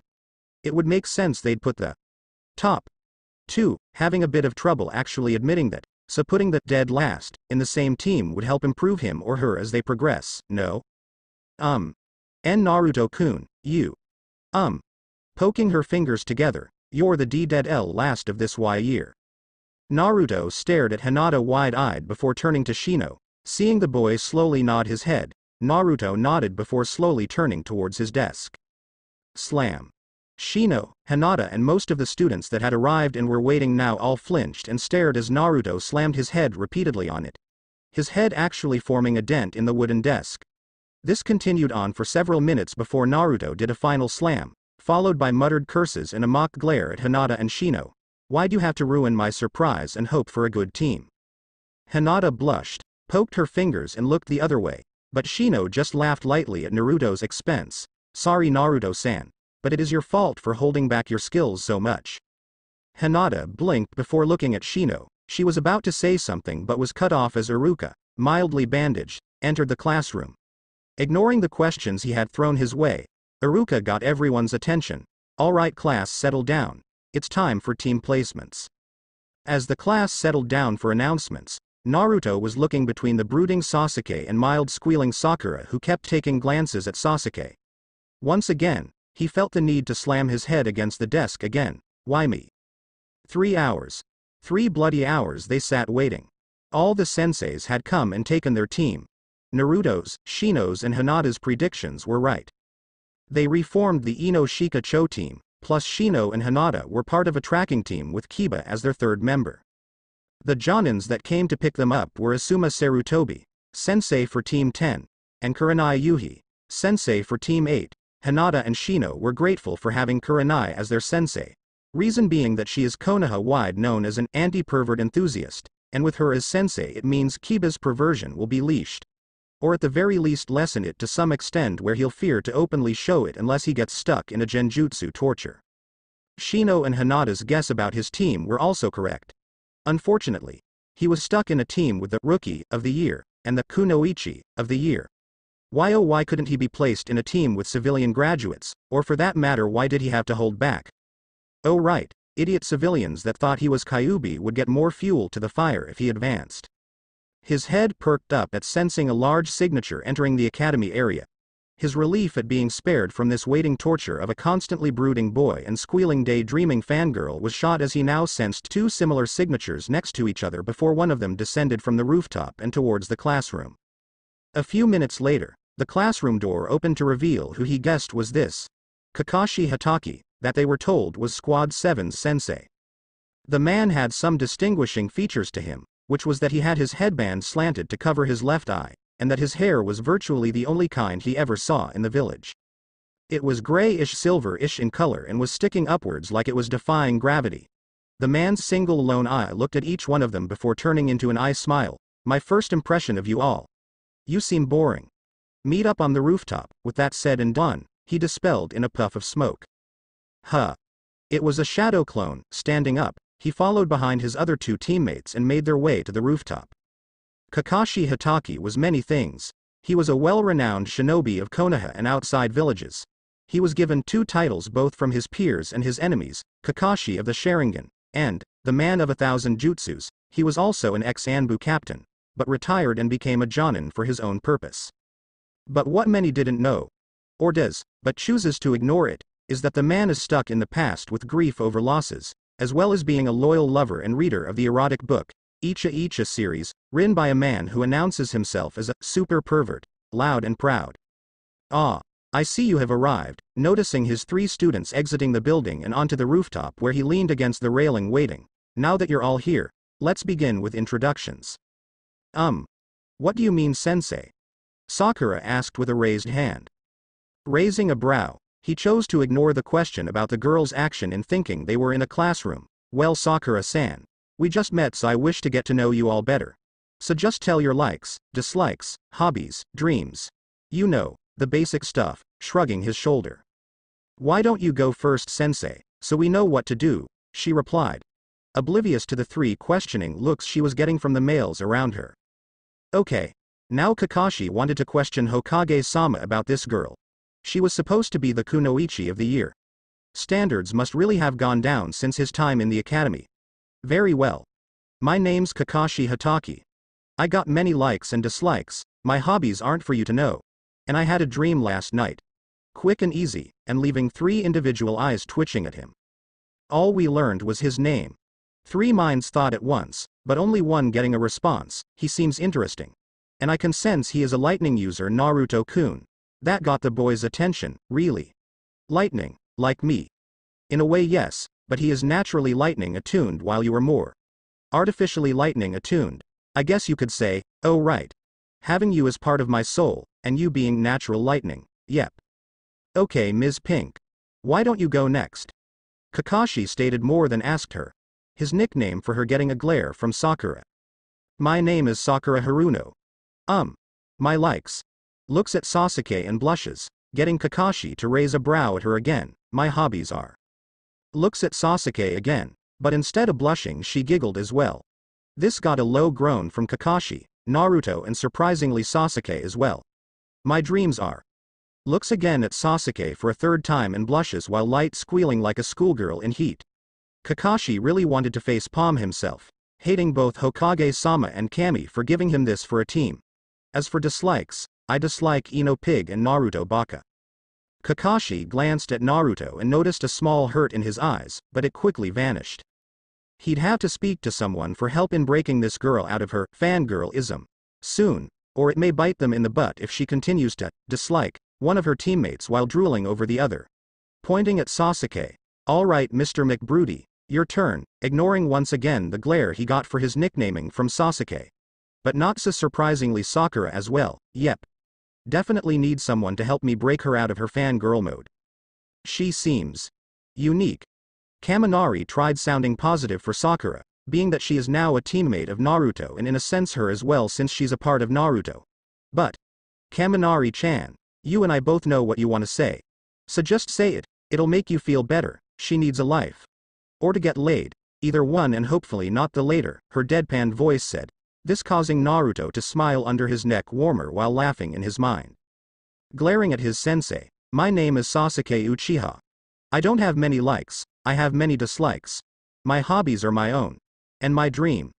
No, my ambition is to avenge my clan and to bring it back to the glory it once was. What was funny was that he said it all with the same emotion, glare and scowl on his face. Never once changing. Sakura started fawning and drooling at Sasuke-kun's hurt side that needs healing. While Kakashi visibly slapped his face in annoyance. Wow. Itachi did more damage than I thought. How did this kid even pass the mental examination every student takes before they enter the academy and then once every year? Any comment on this one, Kaminari-chan? Naruto thought to his inner spirit roommate, only getting a very unladylike snort from her. 1. He has his priorities the other way around. 2. He needs to smile more and be under the sun more. I swear if I didn't know he was alive, I'd think he was a vampire. He certainly has the personality of one. And lastly, if you tell anyone that I snorted, I'll deny it, no hesitations. Oh, and no training from me for a week. He sweat drop at her last comment, and could feel the nod and smirk she had on her face at this moment. Okay. Slowly saying as he turned his gaze away from the now rebrooding boy, your turn, oh quiet one. Before I do, may I ask Sasuke a question?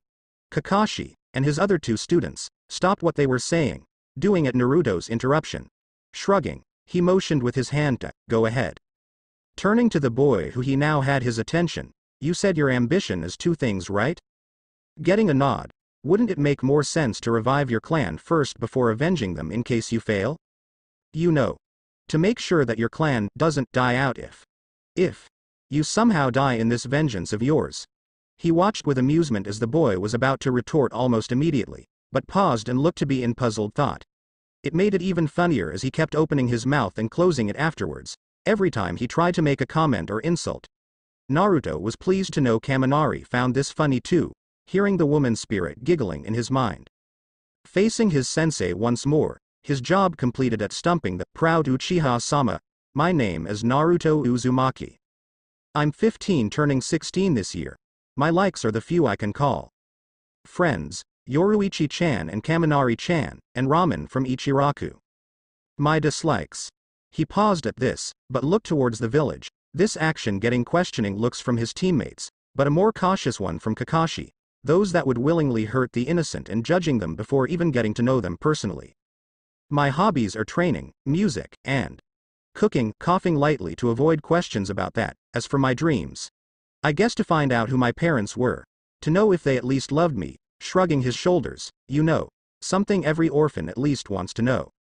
Sakura looked guilty at that, while Sasuke showed some sympathy for a fellow orphan, but quickly squashed that emotion down and regained his set, Uchiha face. Kakashi looked to want need to say something, but couldn't. But then a thought occurred, something he didn't hear Naruto say that puzzled him. What about your dreams of being Hokage, Naruto-san?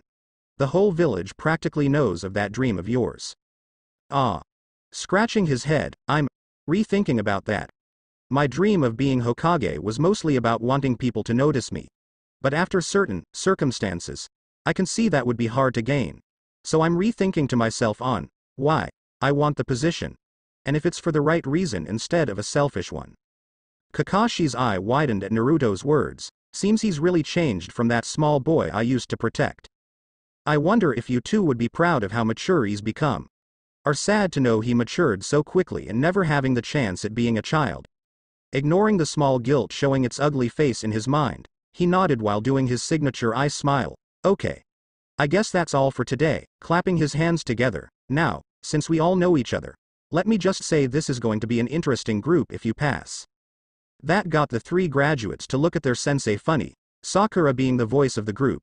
Unfortunately, asked what was going through all their minds. What do you mean, if we pass sensei? We graduated. Doesn't that already mean we passed? Oh no, no, no. Waving his hands dismissively, that was only to weed out the ones that didn't show promise of being ninjas. What this however will see, is if you have the stomach for it. But know this. Looking at his three students, his single revealed eye staring at them sternly and unblinking. This test only has a 66% chance of passing. So tomorrow meet at Training Ground 7, west of the Market District, early in the morning for the testing. Doing his eye smile, and I recommend not eating, unless you want to throw up. Ya nay. Vanishing in a puff of smoke, he left the three wide-eyed graduates behind. Sasuke was the first to snap back to reality. He simply grunted and stood, leaving the rooftop and headed home. Sakura was the second to snap back almost instantly as soon as Sasuke moved. Chasing after her love, and bugging him for dates or as she called her attempt this time, lunch to get to know the team better. The two leaving the area and leaving Naruto by himself. Not very nice of them are they, Naruto-kun? Kaminari commented with a slight frown to her face. Ma, don't worry about it, Kaminari-chan. I was sort of expecting this being teamed up with them, Naruto responded, but didn't take notice of the saddened look from Kaminari at seeing Naruto's easy dismissal for social interaction. Even if they were two individuals her wielder really didn't like. Standing up, he looked around to make sure the coast was clear, seeing that it was he crouched down low before jumping off the rooftop and landing on a nearby one. Sprinting into a run, he hopped along the rooftops of buildings and headed back home. So, what do you think about this test of Kakashi-sensei? Don't know, Naruto-kun, but something tells me there's more to it than it appears. Why's that? It's just that whole 66% chance passing thing. It sounded off, like it was false information. Naruto raised a brow. Why would he give false information? Perhaps it is to set up the team for tomorrow. Why else would he say it like the way he did? So that you three would remember it clearly when you begin whatever test he gives. At least, that's what I think. Nodding his head, Naruto had to admit that it made sense, plausible. So, do or fail. Kaminari had a smirk. Do or fail. Night rolled in, the crescent moon illuminating the darkened streets of Konoha. A small shadow scurried along the pathways, alleyways and rooftops of buildings, its direction. The red light district. Landing on the rooftop of a nearby building, Yoruichi's golden eyes looked towards Naruto's apartment. She had just returned back to the elemental nations a little while ago. having recruited her old friend in helping her train Naruto in the near future, as well as bringing in some tools to help further the boy's training. She let off a small toothy smirk before trotting now towards the boy's apartment. She thought back on her talk with Kazuki Urahara, and she couldn't help think that the man had a point. All she was doing was denying the inevitable if it was true. But then a question: why would the Spirit King bless a person who may have an inner hollow due to the fox's energy mixing with his soul? It was that question alone that helped calm her nerves. The Spirit King always knew what he was doing. Right? Plus he wouldn't just bless anyone if this sort of thing happens. Right? Sighing, she paused her head, trying to get her mind clear of all this troubling thoughts. I'll worry about this later. Like Kazuki said, there's a chance he would fall to hollowification, which also means there's a chance he might not. All I can do is wait and see. I'm not going to abandon another one, not him. Resuming her walk, she thinks about all the new training regimen she had in store for Naruto, the smirk quickly returning as it went. The boy loved the train, that was for sure, so she knew he'd be one of those kinds that finish when they drop kind, which were one of her favorite kind of people. Shame I can't join him. But I want to keep my transformation a secret a while longer. Need to find a way to leave Shijimi-san without hurting her. Sweet woman. Terrible hugs. But she means well. Her musings cut short as she heard a meow in a nearby alleyway. Out of the alley, a plump brown cat stepped under the moonlight before spotting her. Tilting his head, he meows again in curiosity at the strange black cat staring at him. As Yoruichi stared at the cat, her devious mind went into working. Shijimi-san loves cats, adorable ones or at the very least unique. I've never seen a brown stripped one before here in Konoha. Her grin turned predatory as her eyes shined with an idea. I think I found my replacement. But I need more planning if I want this idea to work. He. Naruto was currently sleeping soundly, the window opened and letting in a nice breeze from time to time. Because of how sound he was, he didn't wake when the pitter-patter of footsteps made itself known, as Yoruichi jumped in through the opened window. Nor did he wake when the cat jumped onto his bed and made herself comfortable by his side. Sneaking into his apartment, and then getting comfortable on his bed next to him, Yoruichi looked up and watched the smile come to Naruto's face, as he instinctively moved onto his side and wrapped an arm around her small body to bring the warmth closer. Sigh. His only escape is in his dreams. Don't worry Naruto-kun, everything will get better for you. That I promise you. Snuggling closer, she rested her head. Today he was placed in a team. I wonder who his teammates are. More importantly, who's his sensei? I have to find some way in training Naruto even when he's with his team. If her plan worked out, despite it not being thoroughly thought out, she'd be free of Lady Shijimi while another cat took her place. But then what? She'd have to find something to do, and some way to train Naruto. On and off the field, he needs to be trained as much as possible about the workings of Shinigami powers and everything relating to them, including Kaminari. That's when another idea popped into her mind. He is the village leader, and he could help me in that way. But that would mean I'd have to reveal myself to everyone. After spending a decade and a half in silence, how will revealing myself to people that know Tora be affected? Opening an eye to take one last glance at Naruto's peaceful face. 15 years. This village robbed you of so much, with Kaminari, Kazuki and myself. I hope we can give you what you were denied. Closing her eye, she rested her head against Naruto's arm, slowly letting the warmth soothe her to sleep. Training Ground 7. Day after team assignment, Naruto was at Training Ground 7, sitting cross-legged with Kaminari across his lap. Both his hands firmly holding the handle with one and the bottom sheath with the other. His eyes were closed and breathing steady. He was practicing a method Kaminari had told him about to sync with her sealed form. By doing this, he would unlock some abilities Kaminari has while in sealed form, so he'd have another form of attacks without having to use Shikai. He had woken this morning alone, but he noticed the few black hairs that were on the bed next to him. He smiled knowing that it must have been Yoruichi. He didn't know why, but every time she came to sleep here, despite having a royal room back with the daimyo's wife, he always slept peacefully. Morning Naruto-kun. He rubbed the hilt with his thumb as he picked Kaminari up after getting dressed. Morning Kaminari-chan. Did Yoruichi come here last night by chance? Why yes, she did. Roughly past 2 in the morning. She left about an hour ago, muttering something about finding that alley cat Agan, whatever she meant by that. I see. Well, Whatever, it's her business and I got to get ready for the test today. Checking the clock, he notices it's 7:45. That's when he remembered, Did Kakashi-sensei say what time to arrive at the field? He couldn't see it, but Kaminari blinked and opened, closed her mouth a number of times. I don't believe he did. He just said to arrive early in the morning. He never once said what time, but I would leave now if I were you. Moving fast, he made a quick toast and grabbed an apple he had, locked his apartment, and raced off in the direction of the training grounds they were told to go. Naruto-kun. West is the other way, skidding to a stop, nearly falling off the rooftop he had landed. He grumbled under his breath before turning and moved in the right direction. Arriving at the field 10 minutes later, he takes notice that it's empty, and that is where we find Naruto now, having spent the last half hour meditating with Kaminari. Only then did his fellow teammates arrive as well, Sasuke walking to the field with that aura of arrogance still around him, and Sakura following next to him asking random questions. Sakura at the very least gave a small wave and good morning, so there was some hope for her.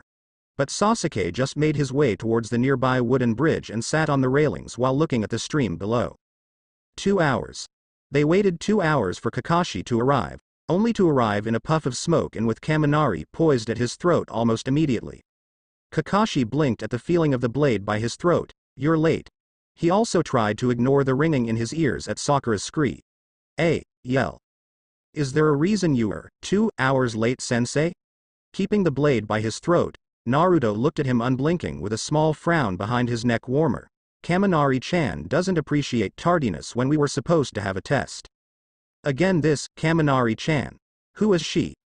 Hokage-sama wouldn't tell, and only said Naruto would reveal her when he thought it'd be best. Kakashi thought in curiosity. He had gone around Konoha after meeting the Hokage to see if anybody knew this person, but nothing. I have a very good excuse, not outwardly showing any signs of relief for having the blade removed and resheathed, but inwardly dropping to the floor in relief. I got lost on the road of life and had to ask for directions, but then a black cat crossed my path, so I had to walk around the village to avoid her. He said it with such confidence and assurance, making his 3 students face fault into the ground. Liar. Once again Sakura yelled at him accusatively. Ma, relax. I'm here now, waving her accusations away. I hope you're all ready for the test. Rumble.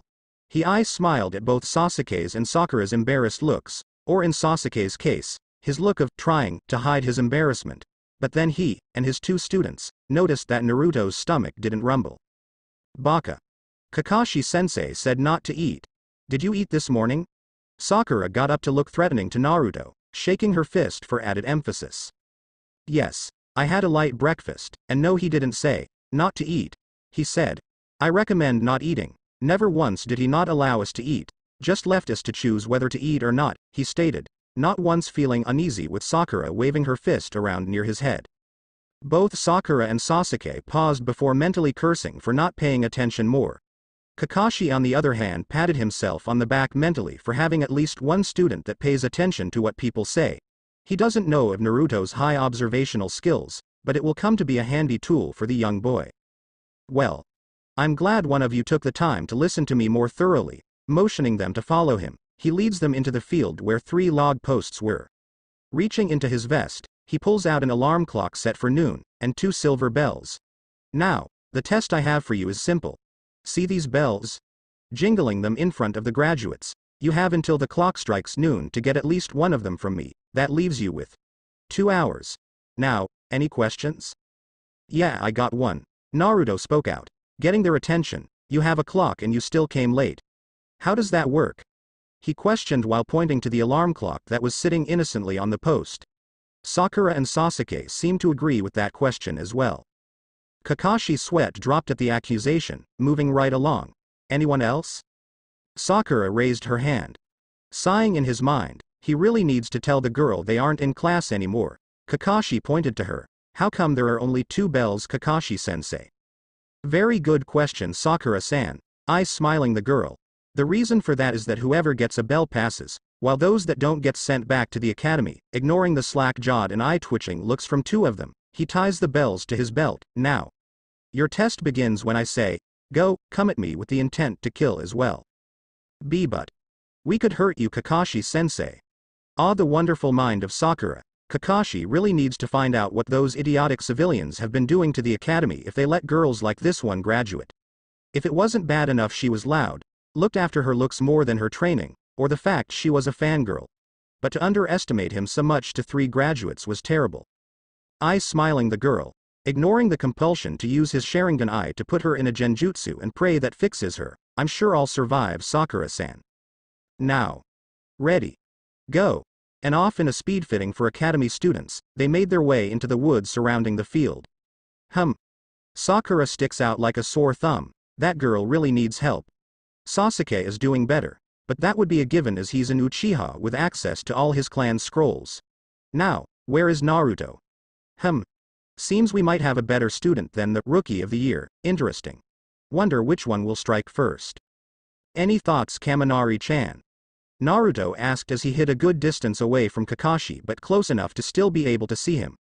Thanks to Kaminari's training in his soulscape, he has been taught how to lower his Riryoku, which in turn lowers his chakra levels, though neither knew that would happen when Kaminari was training him. This enables him to hide better from sensitive sensors. This reminds me of that 66% thing he said yesterday.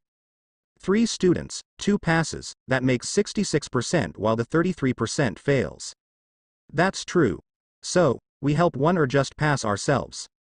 In truth, he really couldn't see himself helping either one, or for either one to actually accept his help in any way.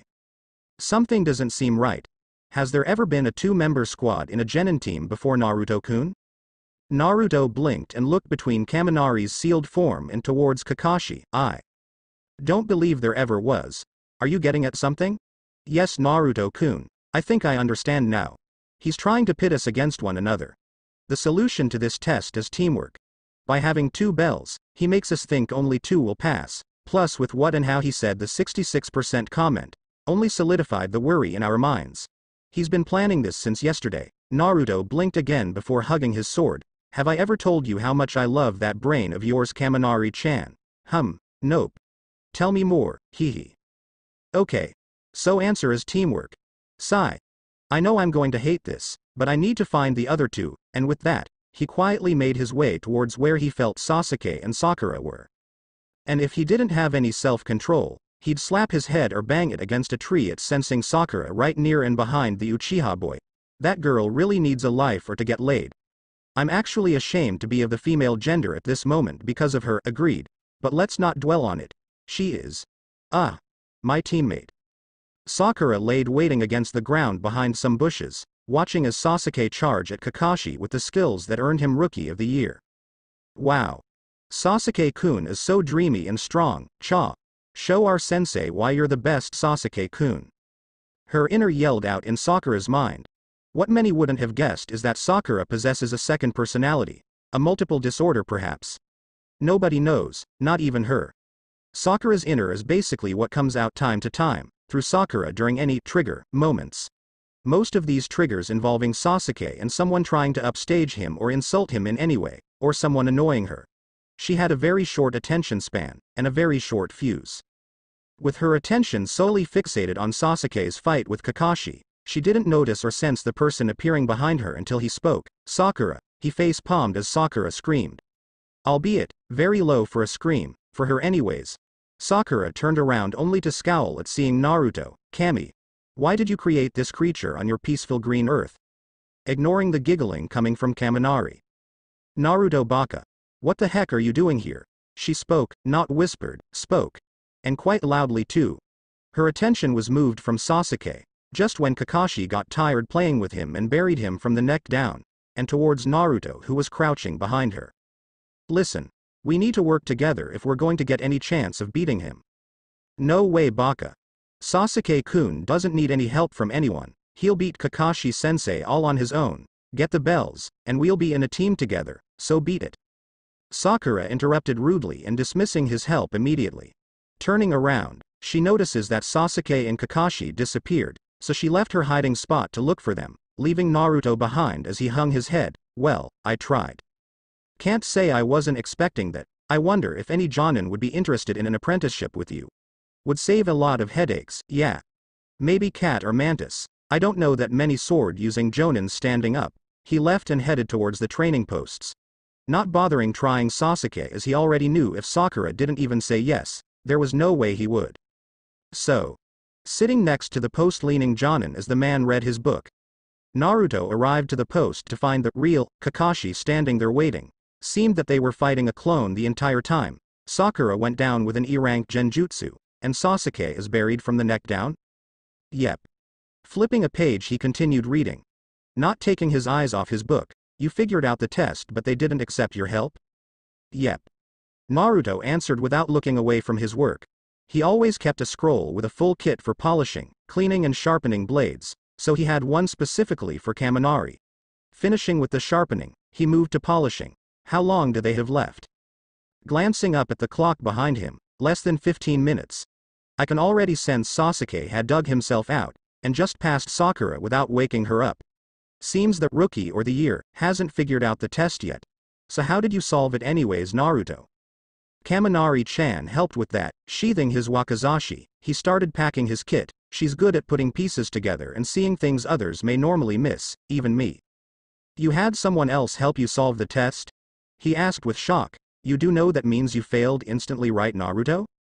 He was expecting many things, but for Naruto to laugh wasn't one of them. I may have had someone else solve it for me, but considering Kaminari-chan is always with me makes it kind of hard to avoid that. Kakashi-sensei, holding Kaminari up for him to see. Sensei, meet Kaminari, my Zanpakuto.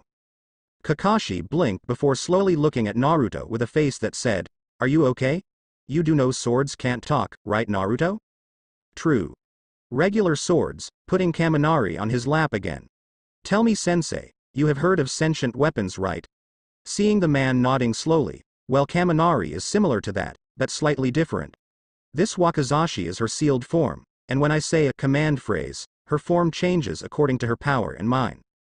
I see. He was slightly worried this had something to do with Kyuubi, but then the thought of a fox as big as the Hokage monument allowing itself to shrink down to the size of a small blade. It seemed doubtful. And before you think of it, no, she isn't the fox, waving his hand as he ignored the man's shocked look at him, knowing, Mizuki blabbed too much, so I know about it, but frankly I don't care. She told me the fox is still sleeping, and has yet to wake. It's moving in its sleep, but that's about it. Before he could ask any further questions, the ringing of the alarm sounded off. Looking between Naruto and the clock, he sighed before putting his book away. Might as well get those two here since the test is over. Moving to go pick them up, he stops and glances behind him. Does Hokage-sama know all about this? He told me you'd tell me about this Kaminari person eventually, so I'm guessing he knows about her too, right? Seeing the boy nod, he sighed again. Moving along, he thought about this development. And if he was a Nara, he'd probably say it was too troublesome, and leave to sleep or get drunk at a bar. Well. That went well. Naruto mentally said, striking up a conversation with Kaminari while waiting for his team's return. True. I was half expecting him to have a panic attack in knowing you have a special sword, hee. Laughing along with her, he couldn't help but picture what Kakashi would look if he did have a panic attack. That would be funny, but then he wouldn't be Jonin if he's that easily surprised. Guess so. Do you think he noticed the missing weight yet? Her response was Naruto shrugging his shoulders. Oh well. Ah, he's coming back. Good luck, Naruto-kun. And this is where they found themselves. Naruto and Sasuke standing in front of a post each, while Sakura was tied up to the last one, and Kakashi standing in front of them shaking his head in disappointment. It seems none of you even came close to getting a bell. He didn't see Naruto's hidden smirk, but I got news for you all. Only Naruto is getting sent back to the academy and Cha. Sami and Sasuke-kun passed Kakashi-sensei. Sakura interrupted but froze when she got a glare from Kakashi. Seeing that he had shut her up for the moment, he continued, as I was saying before, someone interrupted. Naruto is heading back to the academy because he at least knew the purpose of this test. You two, however. Pointing between Sasuke and Sakura, you two didn't, and for that I'm going to recommend Hokage-sama to remove you two from the whole program. What? You can't do that to us. Send Naruto Baka back, he's the dead last, not us. Sakura, having overcome her fear Kakashi's glare had given her, yelled out once more as she struggled with her restraints. Sasuke kept his mouth shut, but the intense glare he was sending towards both Kakashi and Naruto spoke more than words could. Once again he glared at her. She was defiant for a while but slowly went quiet. That is exactly why I believe he has a better chance of being a ninja of Konoha. You two never once helped the other out, never once worked together to attempt to take a bell from me. Tell me what the answer to this test was, Naruto-san. Teamwork, teamwork. See, dead last, figured something that neither the rookie nor the kunoichi of the year could. Hearing a grunt, they all turned toward Sasuke. I don't need a team, they'd only slow me down. Groaning to himself, he resisted the urge to strangle the boy. Breathing deeply, he calmed her nerves. Konoha supports and teaches the importance of teamwork. I'm very sure the academy told you about this many, many times. Reaching behind a post, he pulled out 3 boxed lunches. Against all judgment and thought, I'm going to give you all a second chance to pass. You two. Tossing a box each to Naruto and Sasuke as they caught them, can eat that lunch I prepared for this test. While this third one, lifting up the third box in front of Sakura as she stares hungrily at it, comes with me. His eyes smiled as she stared at him in morbid horror. Turning around, he leaves them to their own choices. Make sure you don't feed her, or you all fail. I'll come back to start the second test, Yane. As he left the field, Sasuke sat down and started eating the lunch, ignoring the look he was getting from Sakura and the disappointed shake of the head from Naruto. Unsheathing Kaminari, he did a quick slash and cut Sakura's ropes, the girl dropping at the sudden release. Not giving her time to speak, he opened his box and placed it in front of her. Sakura stared at the food inside for a while before shaking her head to clear those hungry thoughts away. Baka. Kakashi-sensei said not to feed me. Looking at the food again hungrily, her stomach rumbles in disagreement. Sasuke was watching as he ate. Sensei said for us. Pointing between himself and Sasuke, not to feed you. He never said once, not to free you, or for you, to feed yourself. Ninja Basic 101. Hidden meanings in sentences can help deceive others from finding out your true intentions. Resheathing Kaminari, he sat cross-legged against a post and rested.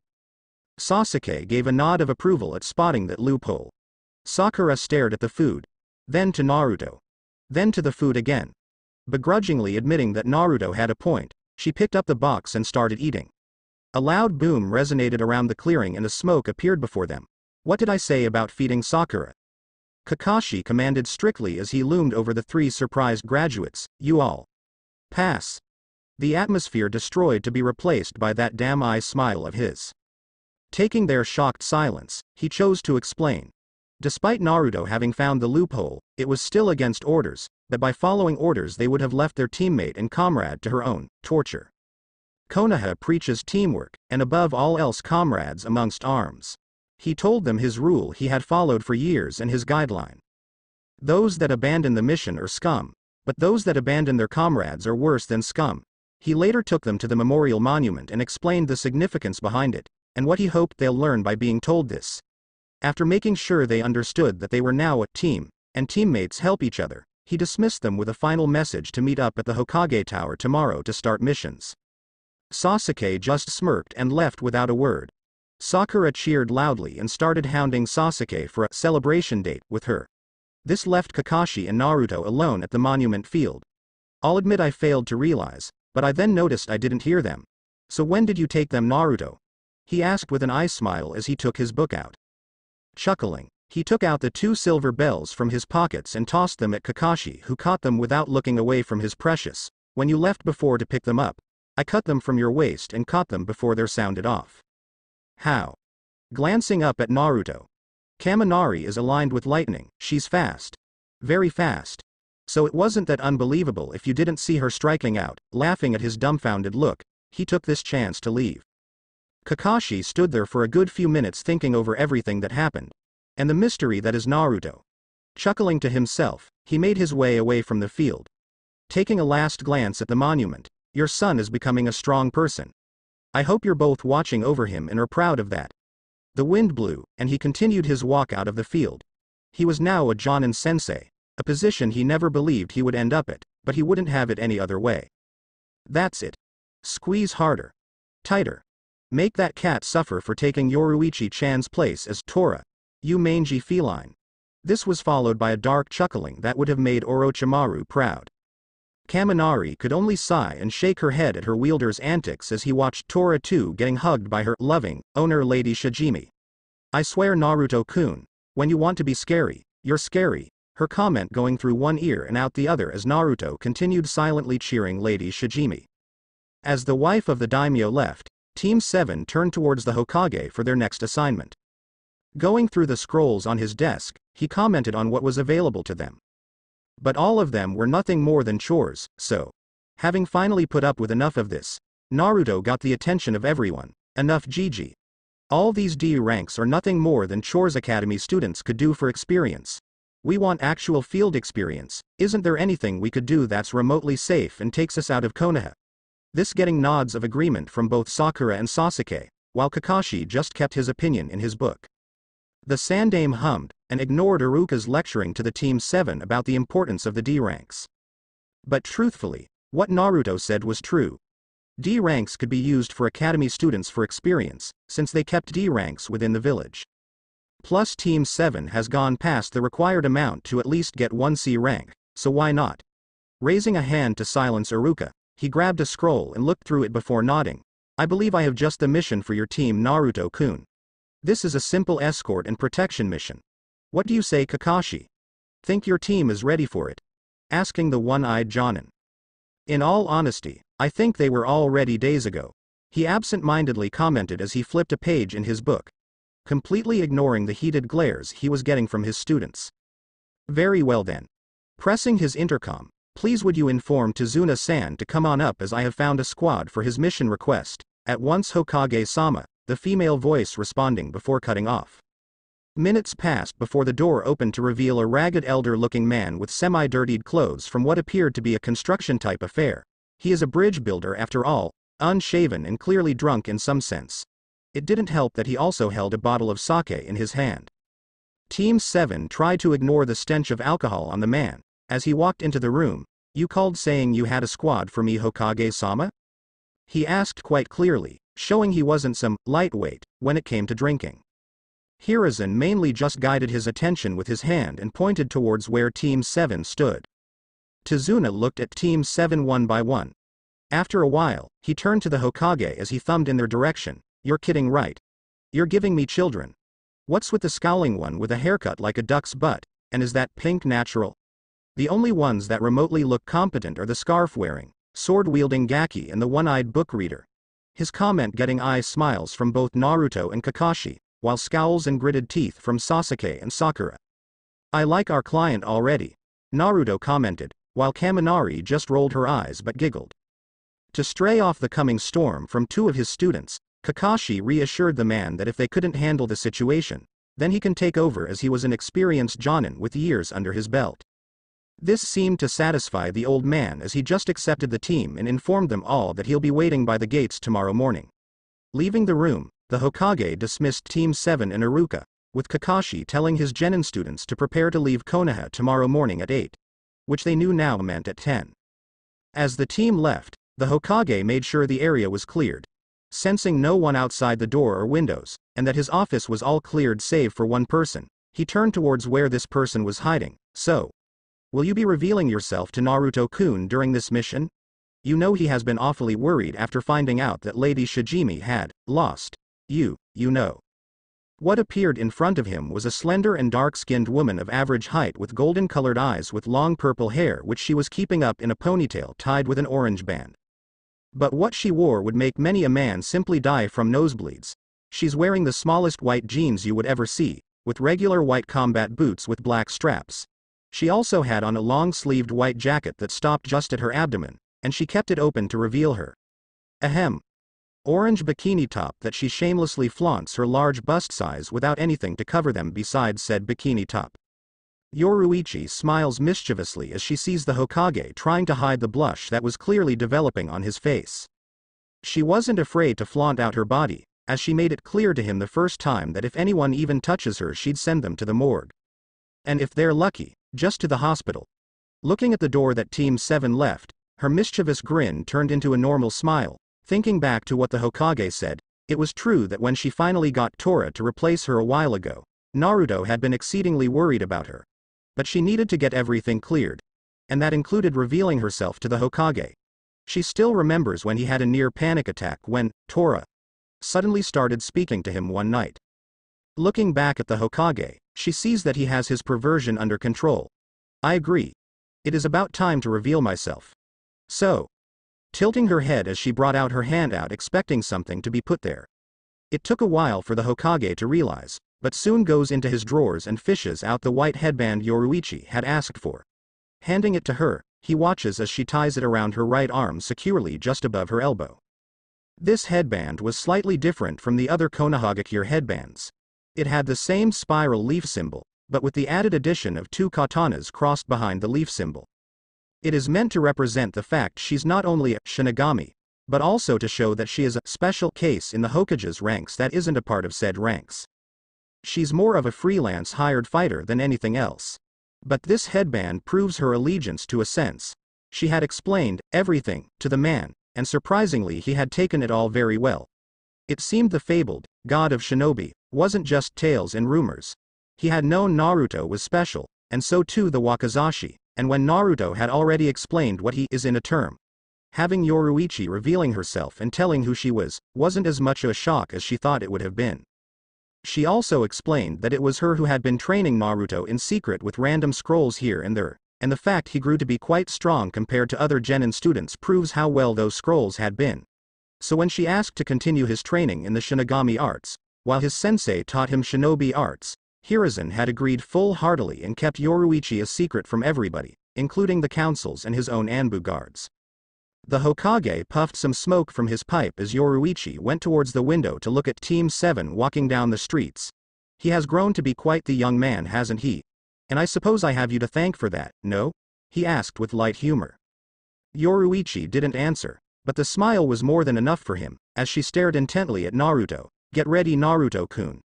Time to take your Shinigami heritage up a notch. She gave a toothy grin before opening the window, giving the Hokage a mock salute, and vanishing off to prepare for tomorrow. The end. Remember to subscribe and like this video. See you in the next video.